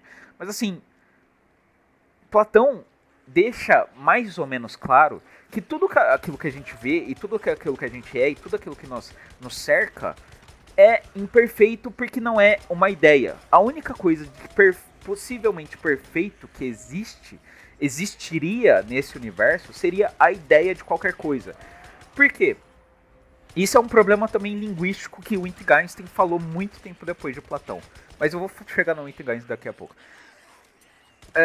Quando a gente fala... Exemplo. Um computador. Eu estou olhando para o meu computador nesse momento, exatamente nesse momento, o meu computador. O meu computador, a ideia... O computador que eu estou vendo aqui na minha frente é imperfeito. E por que ele é imperfeito? E por que a gente pode afirmar categoricamente, até empiricamente, que ele é imperfeito? Por vários fatores. Primeiro fator, ele está empoeirado, e eu estou vendo a poeira dele aqui. Então, primeiro fator, ele não está na forma ideal dele, ele está empoeirado.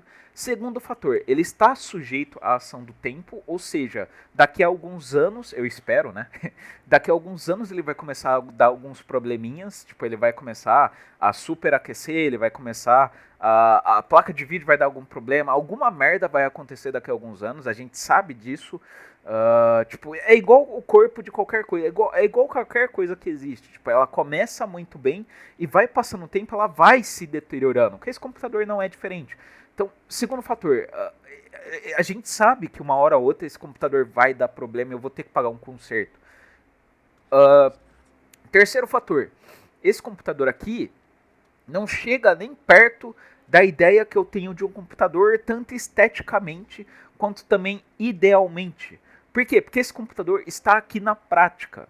Está aqui, eu estou tocando nesse computador nesse exato momento. E a partir do momento que eu consigo tocar nesse computador, esse computador não é mais perfeito. Porque ele não é mais ideia. Ele é algo que existe e não algo que está na minha cabeça. Somente aquilo que existe dentro da minha cabeça e que é algo imaginário, por assim dizer, que é um conceito. O fim, eu sei, é muito complicado. O conceito, o que eu quero dizer, eu vou tentar resumir de uma forma bem simples. O conceito sempre é mais perfeito do que a coisa na prática. O conceito de um computador, por exemplo, eu vou pensar num computador nesse exato momento. O computador, o computador na minha imaginação, ele é perfeito. Por quê? Porque ele não está sujeito à ação do tempo, porque ele está ali, nada pode interferir na sua perfeição, na sua existência eterna, porque ele é uma forma. Ele é uma forma eterna e incorruptível. Essa é o platonismo mais hardcore. Tipo, eu sei, é complicado. É algo muito complicado de ser expresso. Esse lado mais insider, esse lado mais aprofundado da teoria do mundo das ideias. Cara, tudo aquilo que a gente vê está corrompido pelas corrupções tanto da coisa em si, daquilo que a gente vê, quanto também pela corrupção dos sentidos. O computador que eu estou vendo aqui, nesse exato momento, ele é corrompido não apenas porque ele é corrompido, porque ele, como eu disse, ele está sujeito à ação do pó, ele está sujeito à ação do tempo, etc. Não apenas por isso, mas também porque a forma como eu percebo ele também é corrompida, porque a minha visão é limitada, porque eu só consigo enxergar esse computador num tom limitado de cores, porque eu só consigo enxergar esse computador de uma certa forma que não é em 360 graus, por exemplo. Eu só consigo enxergar esse computador de uma forma em que eu não enxergo o computador em sua completude, mas sim de uma forma limitada. Aqui, quando eu estou aqui olhando para o computador, eu estou olhando o computador de um certo ângulo. Eu não consigo enxergar o que tem atrás do computador nesse exato momento. Óbvio que se eu mover minha cabeça e for para outro ângulo, eu consigo enxergar o que tem em outro ângulo do computador. Mas eu não consigo onipresentemente enxergar o que tem em todas as direções do computador. Eu não consigo enxergar o que está acontecendo no computador em todos os espaços dele, em todos os ângulos dele. Eu não consigo enxergar o computador da forma como ele realmente é. É isso que eu quero dizer. Esse é a teoria platônica mais aprofundada. Tudo aquilo que a gente enxerga não é a coisa em si, é um vislumbre mínimo da coisa em si, é um vislumbre mínimo, vislumbre não, horrível, vislumbre mínimo daquilo que é um conceito, das coisas que são de fato. As coisas que são de fato são inapreensíveis, são inacessíveis, pelo simples fato de que nós, seres humanos, somos seres limitados nas mais diversas esferas possíveis. Logo, se o computador existe, porém eu só consigo enxergar o computador de uma maneira extremamente limitada, em que eu não consigo enxergar o computador de uma forma completa, mas sim de uma forma extremamente fragmentada e limitada, logo deve existir o computador, e isso é racionalmente comprovável. Por tudo aquilo que eu estou falando, o computador, em sua completude, existe. Se eu consigo enxergar e ter ciência de um computador limitado, que é a minha visão, existe, o computador por si mesmo também existe. Logo, o conceito do computador enquanto perfeição existe, mas não nesse plano e não acessível a nós. Ok, talvez isso tenha ficado um pouco complicado de entender. Mas, cara, aí também tem um problema linguístico. De que, tipo, quando a gente tá falando de algo, a gente tá tratando de conceitos, tudo se trata de conceitos, cara. Quando a gente nomeia algo, aí entra também o problema da corrente, aquele problema lá do nominalismo. Qual que é? Eu não lembro agora, tipo, deixa eu ver, nominalismo. Tananã, que afirma a irrealidade, o caráter meramente abstrato. Aí, universais, lembrei, universais. Tipo, o que você falou. Eu não sou um profundo conhecedor de nominalismo, eu ainda preciso ler Guilherme de Ockham, inclusive. E foda que no Brasil não tem livro dele. Mas assim, cara, o que você falou das coisas não existirem em si mesmas, em filosofia isso se chama de nominalismo, em que se diz que os nomes são apenas nomes. Os nomes não são a coisa em si, são apenas nomes. Ou seja, são apenas criações humanas. O computador, por exemplo, ele não é um computador em si, ele é só algo que existe e que nós demos o nome de computador para esse algo, mas ele não é o computador. Ele não tem esse nome. Ele não é em si um computador. E aí que entra outro problema, sabe? Tipo, para você entender as coisas nelas mesmas, você tem que abandonar todas as suas concepções e percepções sobre a coisa. Por quê? Porque todas as suas concepções são deturpadas, são, entre aspas, manchadas ou pela limitação empírica dos sentidos ou pela limitação em si mesma da linguagem. É o que eu tô falando, cara. O computador, por exemplo, que eu tô olhando pro meu computador nesse exato momento, ele não é um computador. Ele nem é. O nome dele não é computador, ele nem é uma coisa. Ele nem é. Ele não é. Mesmo ele estando aqui na minha frente, e tipo. E eu podendo observá-lo a olho nu, eu nem posso compreendê-lo, eu nem posso compreender o que é ser um computador, porque eu não sei como funciona um computador, e mesmo que eu soubesse como funciona um computador, isso não me preveniria de ocasionalmente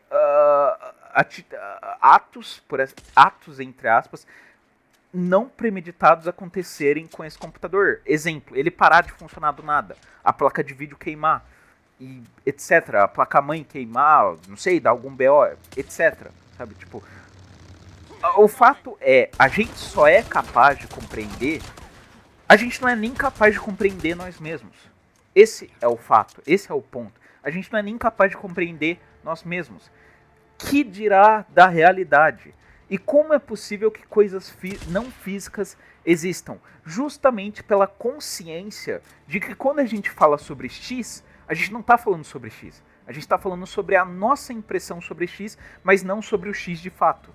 Porque existe alimentação tanto empírica quanto da teoria do mundo das ideias, que no meu ver está muito correta, quanto a limitação também da linguagem. O Wittgenstein fala pra caralho disso. De que tipo, cara, quando você fala de X, tanto a coisa em si não é X, quanto também o X que você está falando através de linguagem, você está se expressando em um conceito para algo que não é um conceito. Eu estou falando de um computador, a linguagem em si é um conceito. E quando eu falo do computador, eu descrevo o computador, isso não se aplica ao computador da vida real. Porque o conceito do computador não se aplica pelo simples fato de computador. Não é algo conceitual, é algo real, é algo prático. Daí a incompatibilidade da linguagem e das nossas ideias com o mundo prático. Como podem coisas que não são físicas existirem? Esse é o grande paradoxo da existência, sabe? Tipo, como pode a linguagem...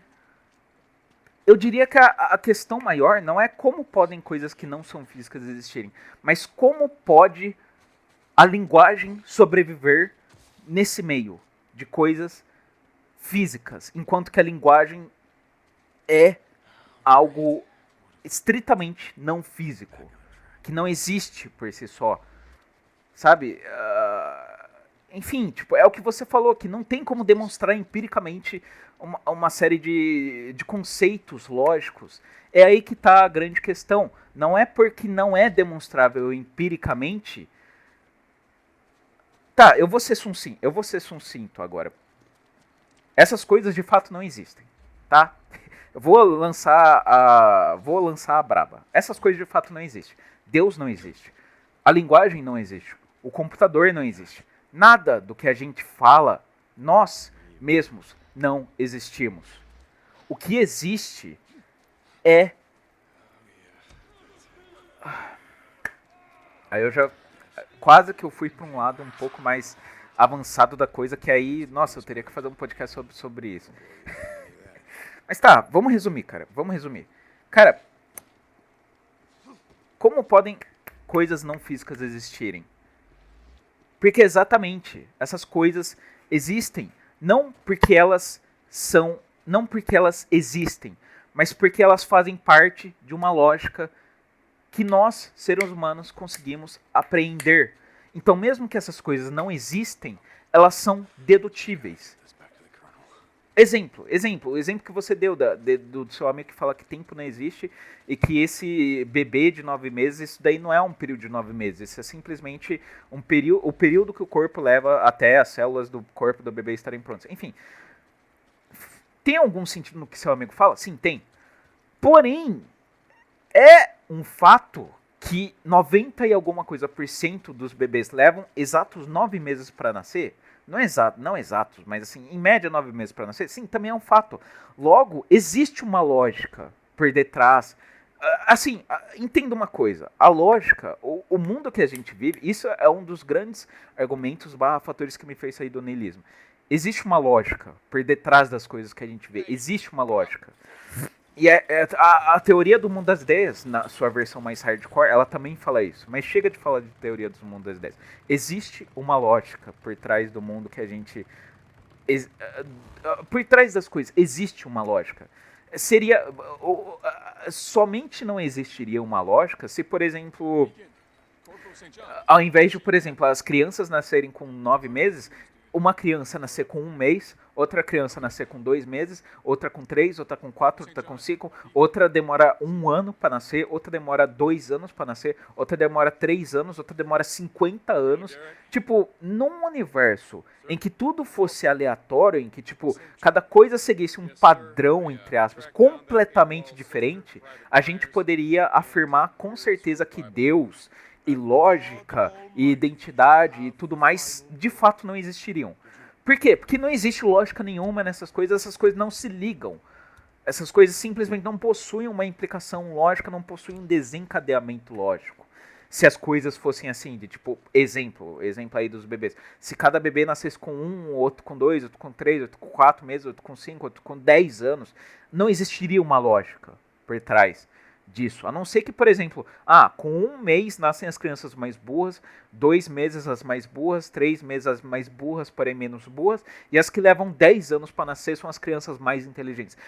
Aí existiria uma lógica. Mas se aleatoriamente cada um levasse um tempo para nascer, a gente poderia falar que o niilismo está certo, existe caos e que tudo é fruto da aleatoriedade.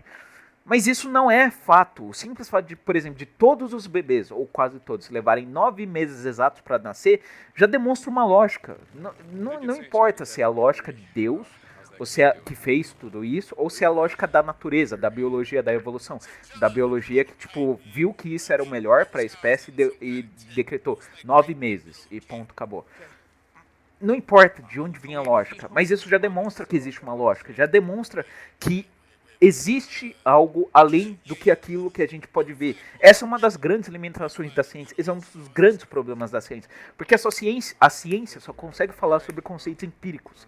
A ciência não consegue falar sobre a lógica que existe por detrás dos conceitos empíricos. Ela não consegue ir além do empirismo. Ela não vai além do empirismo. Ela não vai além do que ela consegue provar pela via da comprovação científica / empírica, sabe? Então, assim, só pelo fato de existir uma certa lógica, uma certa realidade imutável nas coisas que existem. Outro exemplo de lógica: água com fogo, água apaga fogo. Pronto. Isso acontece em 90 e alguma coisa, se não 100% das situações. Se você joga isso, a não ser em incêndios florestais, em incêndios de grande escala. Mas assim, via de regra geral, se você joga água no fogo, a água apaga o fogo. E acabou. Isso já demonstra por si só uma lógica. Isso já demonstra por si só que a química segue lógicas. Porque, tipo, se não houvesse lógica nas reações químicas, você jogaria água no fogo e cada vez aconteceria uma coisa. Uma vez a água apagaria o fogo, outra vez a água não apagaria o fogo, outra vez a água se transformaria em terra, outra vez a água se transformaria em fogo e geraria mais fogo ainda, outra vez a água se transformaria em diamante, outra vez a água se transformaria em grafite. Enfim, cada vez aconteceria uma coisa diferente. Só que sempre que você joga água no fogo, a água apaga o fogo. Então assim, cara, e entre tantos outros exemplos, você percebe que existe uma consistência lógica na realidade em que a gente vive. Então, assim, por mais que as coisas, os conceitos de fato não existam, é impossível compreender tanto as coisas empíricas, tanto as coisas em si, sem se utilizar dessa lógica barra linguagem barra argumentação abstrata não empírica que a gente utiliza. É um paradoxo, cara. É um paradoxo, cara. Tipo, não tem como demonstrar nada fisicamente barra empiricamente falando. Mas ainda assim, é extremamente racional que as coisas não existam, porém existam. Elas não existem, porém é comprovável, racionalmente falando, que elas estão ali. Elas não estão ali fisicamente, mas elas estão ali enquanto conceito barra espiritualmente falando, por assim dizer. Barra regra universal, por assim dizer. Entendeu? Cara, eu espero que você tenha entendido, porque já faz mais quase 20 minutos que eu tô literalmente só respondendo uma questão. Sim, eu me empolgo um pouco, talvez, quando essas questões mais ligadas à metafísica e linguagem. Eu espero que eu tenha te respondido, cara, mas bem resumidamente é isso, cara. Tipo, a gente não pode comprovar empiricamente, isso é fato. Mas não é porque a gente não pode comprovar empiricamente que a gente não pode comprovar racionalmente. E aí é que tá. Racionalmente a gente pode sim comprovar esse monte de coisa. Só empiricamente que não. Ou seja, é só você não ser um cientificistazinho de merda que você percebe que tudo isso faz sentido, que tudo isso se liga de alguma forma. Que nada é realmente fruto do caos, sabe? Que existe sim uma lógica, um método por trás de todas as coisas. Por mais que elas não possam ser comprováveis, por mais que elas não existam de fato, elas existem enquanto conceito e isso é inegável.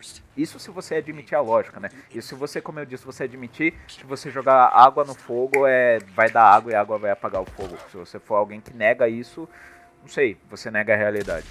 Mas enfim, vamos lá, vamos para a próxima pergunta, que ainda tem mais duas perguntas.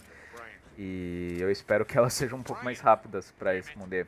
Até porque daqui a pouco eu preciso sair, mas vamos lá.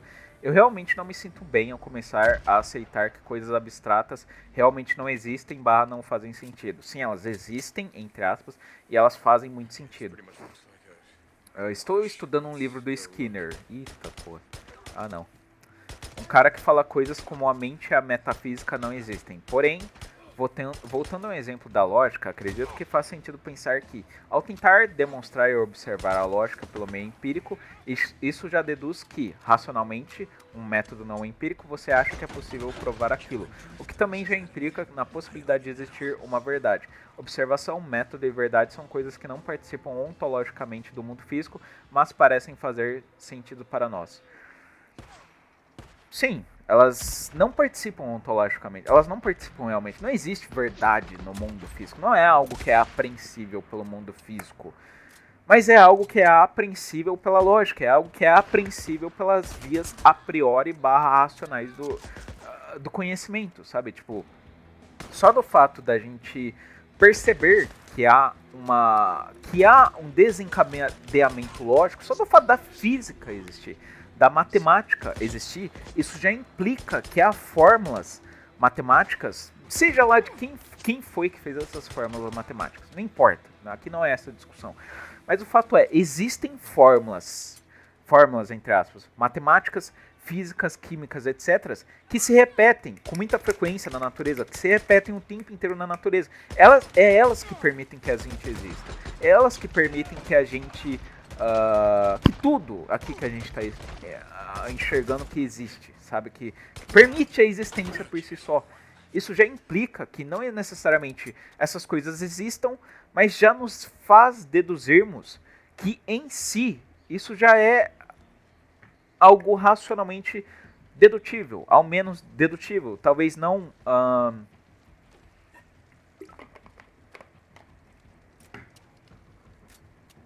talvez não aceitável como verdade universal, mas certamente dedutível.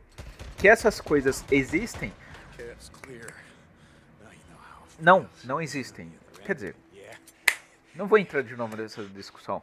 Que essas coisas existem é discutível. Mas que essas coisas regem o nosso mundo, que essas coisas, essas regras, essas lógicas, essas realidades incomprováveis regem o nosso mundo, isso é simplesmente indiscutível, sabe? Indiscutível.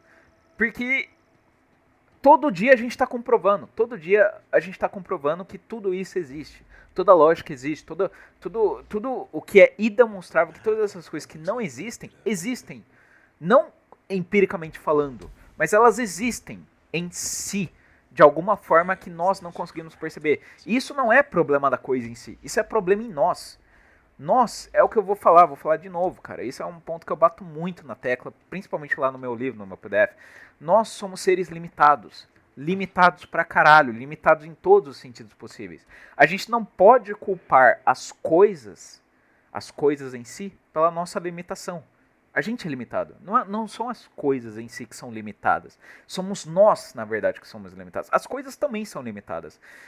Mas antes de tudo, a gente tem que apontar para nossa própria limitação antes de querer apontar para uma limitação da coisa e querer acusar qualquer forma de metafísica de falsidade, qualquer metafísica de, sabe, de tipo de inveracidade, por assim dizer, falsidade, como eu falei agora há pouco. Enfim, eu só digo uma coisa, cara, se você ficar muito bitolado, por exemplo, em Skinner, e caras que vão muito pro lado da biologia, e caras do tipo Freud também, cara, tipo, o que esses... É que assim, esses caras não são filósofos. Aí é que tá a grande questão. Skinner, Freud e Cia, eles não eram filósofos. Tudo bem, eles podem até ser especialistas na área dele, especialistas na psicologia, por exemplo, especialistas na área da biologia, podem ser. Mas eles não são especialistas em filosofia, nenhum deles é considerado filósofo. Freud não era filósofo, Skinner não era filósofo. Então assim, leve em conta o que eles dizem, mas não apreenda isso como se eles fossem realmente filósofos, porque não, eles não são. O ponto de vista deles é sobre uma realidade empírica. E obviamente que, empiricamente falando, Deus de fato não existe. A metafísica de fato não existe. A consciência humana de fato não existe. Mas isso, racionalmente falando, filosoficamente falando, é extremamente comprovável, é extremamente verificável, faz extremo sentido. Se não fizesse sentido, não existiria filosofia. Se não fizesse sentido algum, não existiria toda a tradição filosófica ocidental que a gente conhece. Não existiria ninguém depois de Platão. Teria tudo se encerrado em Platão e ponto, acabou, sabe? Tipo, mas não, existem outros caras que vão além de Platão. Tudo bem que ninguém foi tão além quanto Platão, Aristóteles e Cia. Meio que já encerrou muitas questões além, Platão, Aristóteles e Cia. Mas houve caras depois dele, sabe? Enfim. Múltiplas interpretações para o mesmo fato. Isso já nos faz perceber que a nossa visão é muito limitada e que a gente não deve, isso agora levando até para a vida séria, um pouco lá, além da filosofia, a gente não deve levar nenhuma das nossas visões muito a sério.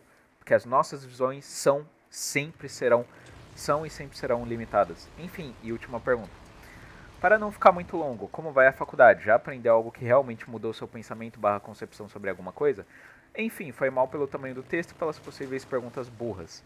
Não foram perguntas burras, cara. Foi o texto mais, entre aspas, inteligente de todos que eu li hoje.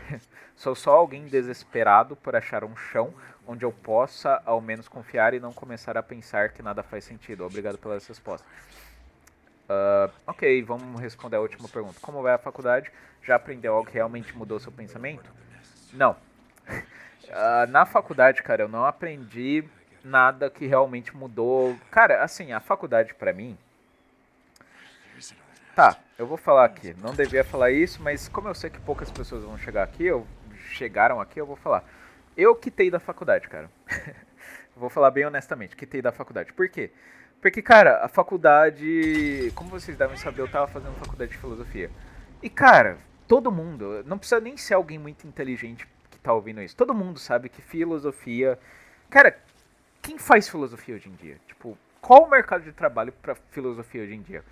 O único mercado de trabalho existente para filosofia hoje em dia é ser professor de filosofia. Não tem mais nenhuma ocupação para filosofia. Tipo, você vai trabalhar o quê? Em ONG? Nem ONG não contrata formado em filósofo. Tipo, o que formado em filósofo vai fazer ali?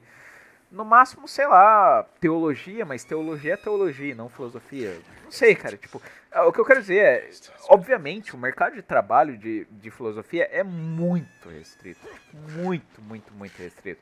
Tipo, você vai ser professor, ou vai ser professor, ou vai ser professor. Não tem muita área além disso. E, tipo, como eu falei pra vocês, eu tava fazendo licenciatura em filosofia. E tipo, cara, as matérias que eu tinha, 50% era literalmente só pedagogia. 50% era filosofia e 50% pedagogia. E cara, eu devo falar, cara, eu detesto pedagogia. Detesto pedagogia, detesto pedagogia, detesto criança, detesto. Cara, eu não quero ir pra escola pra ensinar a gurizada sobre a caverna de Platão. Eu não quero ir pra escola pra ensinar esse tipo de merda, sabe? Então assim, cara, a faculdade. Eu quitei da faculdade, abandonei a faculdade por dois motivos principais. Tipo, o primeiro deles é a incerteza financeiramente falando, é a incerteza de ter um retorno financeiro estável, tanto a curto, quanto a médio, quanto a longo prazo, tanto por esse motivo, quanto também pelo motivo de que, tipo, cara, sinceramente falando, eu não sei se eu quero ser professor. Pelo menos não assim de escola, sabe? De tipo, de moleque, de ensino médio, ensino fundamental. Eu não sei se eu quero isso pra mim, sabe? Por quê? Porque eu sou muito mais uma pessoa que eu gostaria de falar das, vamos colocar assim, das minhas teorias, entre aspas, do meu, do que eu concluí das minhas observações, do que outras pessoas concluíram. É legal falar sobre Platão? É legal falar sobre Spinoza? É legal falar sobre Kant? É, mas eu não quero passar minha vida inteira falando sobre eles, sabe? Tipo, ensinando outras pessoas sobre eles. Primeiro porque já tem muita gente já fazendo isso por aí, tipo, eu seria só mais um. E segundo que, tipo, cara, eu prefiro eu explorar o que... Eu explorar por mim mesmo a realidade. E de repente tentar passar para as outras pessoas o que eu aprendi disso, do que ficar passando a visão de outras pessoas sobre. Não que a minha seja melhor, a minha não é melhor, com toda certeza. Mas eu sou muito mais uma pessoa que busca expressar pensamento próprio e falar sobre o meu pensamento próprio do que o pensamento de outro, sabe? Então, por esses dois motivos, a incerteza financeira, que tipo, eu não, absolutamente não tinha certeza de nada. Porque assim, cara, pra eu conseguir com um bom dinheiro assim em filosofia, não tem outra fórmula. Professor universitário. Não tem outra forma. Ou professor universitário ou professor de cursinho. E para eu chegar nesse nível, a graduação não seria o suficiente. Eu teria que, além de fazer graduação, eu teria que pelo menos fazer o mestrado. Então, assim, seria 4 anos de curso, 4 anos de graduação. Isso se eu concluir o curso, assim, sem nenhuma pendência, sem nenhuma DP, nada. E mais 1 a 2 anos de mestrado, sabe? Ou seja, tipo, eu gastaria no mínimo. E mais, quem sabe, o doutorado que eu teria que fazer caso eu quisesse realmente um emprego foda, assim, em filosofia. Vamos colocar aí, de 6 a 8 anos. 6 a 8 anos de investimento para quem sabe daqui a 6, 8 anos conseguir arrumar um emprego foda numa área decadente, numa área que ninguém liga, numa área que, tipo, sabe quem liga pra filosofia? Quem liga pra essa porra? Quem não dá dinheiro? Quer dizer, se você for professor universitário, dá dinheiro. Mas o fato é, quem liga pra essa merda? Cara, eu vou ser bem honesto aqui. Na minha faculdade de filosofia, sabe quantos alunos tinha de filosofia que faziam um curso junto comigo? Sabe quantos? Cara, eu juro pra vocês, tinha eu e mais 4 alunos na turma. Só eu e mais 4 alunos na turma de filosofia que começou o curso em janeiro de 2020, 2019, alguma coisa assim, sei lá. Só eu e mais 4 alunos. Só isso.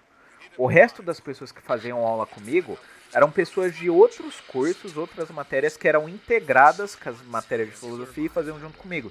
E era tipo, enquanto tinha, sei lá, eu e mais 4 de filosofia, tinha tipo 15 de pedagogia, 10 de letras. Era tipo, é um bagulho completamente assim, sabe? Que tipo, você percebia que o número extremamente baixo, escasso de alunos de filosofia. Você percebia que, tipo, que, cara, ninguém realmente, não tinha muita gente ali.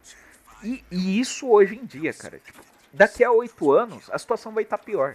Daqui a 8 anos, com toda certeza vai estar pior. Então, ao invés de ter, sei lá, 5 alunos numa turma de filosofia, daqui a 8 anos vai ser tipo 3 alunos de filosofia. Porque, cara, quem liga? Ninguém mais liga. Então, assim, eu quitei da faculdade de filosofia porque, tipo, cara, é muito incerto. É um investimento muito, assim, de tempo, dinheiro e outras coisas. É um investimento muito alto para um retorno, sabe? É um investimento muito de risco, resumidamente. É muito investimento de risco, muito mesmo, sabe? E eu tô num momento da minha vida em que eu não posso ficar investindo meu tempo, empenho, dinheiro e etc. em algo que eu não tenho uma boa garantia de me gerar um bom resultado, sabe? Então, assim, a melhor solução para a faculdade foi simplesmente quitar, sabe? Então eu quitei, foi isso que eu fiz, basicamente. Então, como vai a faculdade? Parei, tranquei, não sei se voltarei, sabe? Até porque minha situação financeira no momento não está das melhores, então era o melhor se fazer mesmo. E sobre a sua segunda pergunta, se eu aprendi algo que realmente mudou meu pensamento, ou sei lá o que, na faculdade? Não, não aprendi. Aí que tá, esse é outro motivo também pra me ter feito sair da faculdade, sabe? Porque, tipo, cara, ali tem algumas boas indicações, sim, tem. Ali tem alguns bons textos que você não acha com tanta facilidade em qualquer lugar, sim, tem. Ali tem algumas coisas ali que são de bom e que, tipo, sabe? Que realmente foram úteis de alguma forma, sim, tem. Mas, cara, o custo-benefício é muito baixo, sabe? Tipo, porque o custo que eu tinha era um custo de dinheiro, era um custo de paciência, era um custo de tempo, e a única coisa que eu ganhava, e é um custo de paciência muito alto, porque, como eu disse, 50% do curso é de pedagogia, e eu detesto pedagogia. Então, assim, 50% do curso era eu, tipo, sabe, eu, tipo, fazendo umas coxas, fazendo, tipo, ai meu Deus, eu não quero fazer essa merda, não, cara, eu não aguento mais, ai, sabe, tipo. Então, assim, era muito grande o custo e o que eu ganhava em troca? Era, tipo, algumas indicações de livros, algumas indicações de filósofos que eu não conhecia e só. De resto, eu não aprendi nada, eu não melhorei nada, eu não me aprofundei em nada que eu já não soubesse, sabe? Resumo da ópera, era um custo-benefício muito negativo, muito duvidoso, sabe? Era um custo-benefício muito duvidoso e aí eu decidi acabar trancando, sabe? Pode ser que um dia eu volte, pode ser que um dia eu volte. Mas assim, cara, aí é que tá, cara. Não existe mercado de trabalho para bacharelado em filosofia. O cara que faz bacharelado em filosofia, ele vai fazer o quê? Profissão, filósofo. Cara, tipo, nem o Clóvis de Barros, que nem é um filósofo, mas as pessoas consideram como filósofo, nem o Clóvis de Barros, nem aquele o Karnal, nem o Pondé, eles não vivem de filosofia. Eles vivem de fazer videozinho pra canal de YouTube, eles vivem de lançar livro porque eles têm um nome, sabe? Tipo, eu não tenho nome, eu não sou um cara conhecido, não sou um cara, tipo, socialmente já aceito, sabe? Então, assim, cara, muita dor de cabeça pra pouco retorno, resumidamente. Então, por isso eu quitei, por isso eu decidi dar um tempo, por isso eu estou investindo em outras coisas. Pra vocês verem o absurdo da situação, cara. Eu considero poker, estou considerando poker como um investimento muito mais de baixo risco, muito mais assegurado, de retorno assegurado do que faculdade de filosofia. Pra vocês terem uma noção da coisa. Tudo bem que poker já é matematicamente assegurado, sabe? Tipo, qualquer coisa versus poker, poker ganha. Sim, a não ser medicina, talvez. A não ser medicina. Mas assim, quase qualquer coisa versus poker, poker ganha, em termos de retorno financeiro assegurado. Mas. E comparado com filosofia, cara, poker tá tipo anos-luz à frente de filosofia, em termos de retorno financeiro, social e XYZ garantido. Professor de filosofia é o que eu tô falando, cara. Quem liga pra filosofia? Quem liga pra. Sabe, tipo. Não vai ter mais. Eu acho até que, tipo, daqui a algumas décadas não existirá mais sequer faculdade de filosofia. E se existir, não haverá mercado de trabalho pra filosofia. Por quê? Porque ninguém liga, cara. Que, tipo, sabe, não é mais um produto da modernidade, não é mais um valorando da modernidade. Exceto falsamente, exceto aparentemente a filosofia. Ninguém liga mais. Essa é a grande verdade. Mas enfim, é isso, eu passei bastante tempo lendo o teu e-mail, espero que eu tenha sanado as tuas dúvidas, os teus questionamentos e sei lá o que. E bom, como eu disse, o próximo podcast será sobre um tema que bem raiz, por assim dizer, que talvez muitos de vocês gostarão. Eu já tô cansado de falar, é melhor eu ir descansar, que daqui a pouco eu tenho que sair. Espero que vocês tenham gostado do podcast. Se não tiver gostado, problema de vocês. Quem perdeu o tempo foi vocês. E eu também, gravando essa merda. Enfim, é isso. Até a próxima. Beijos, abraços e falou.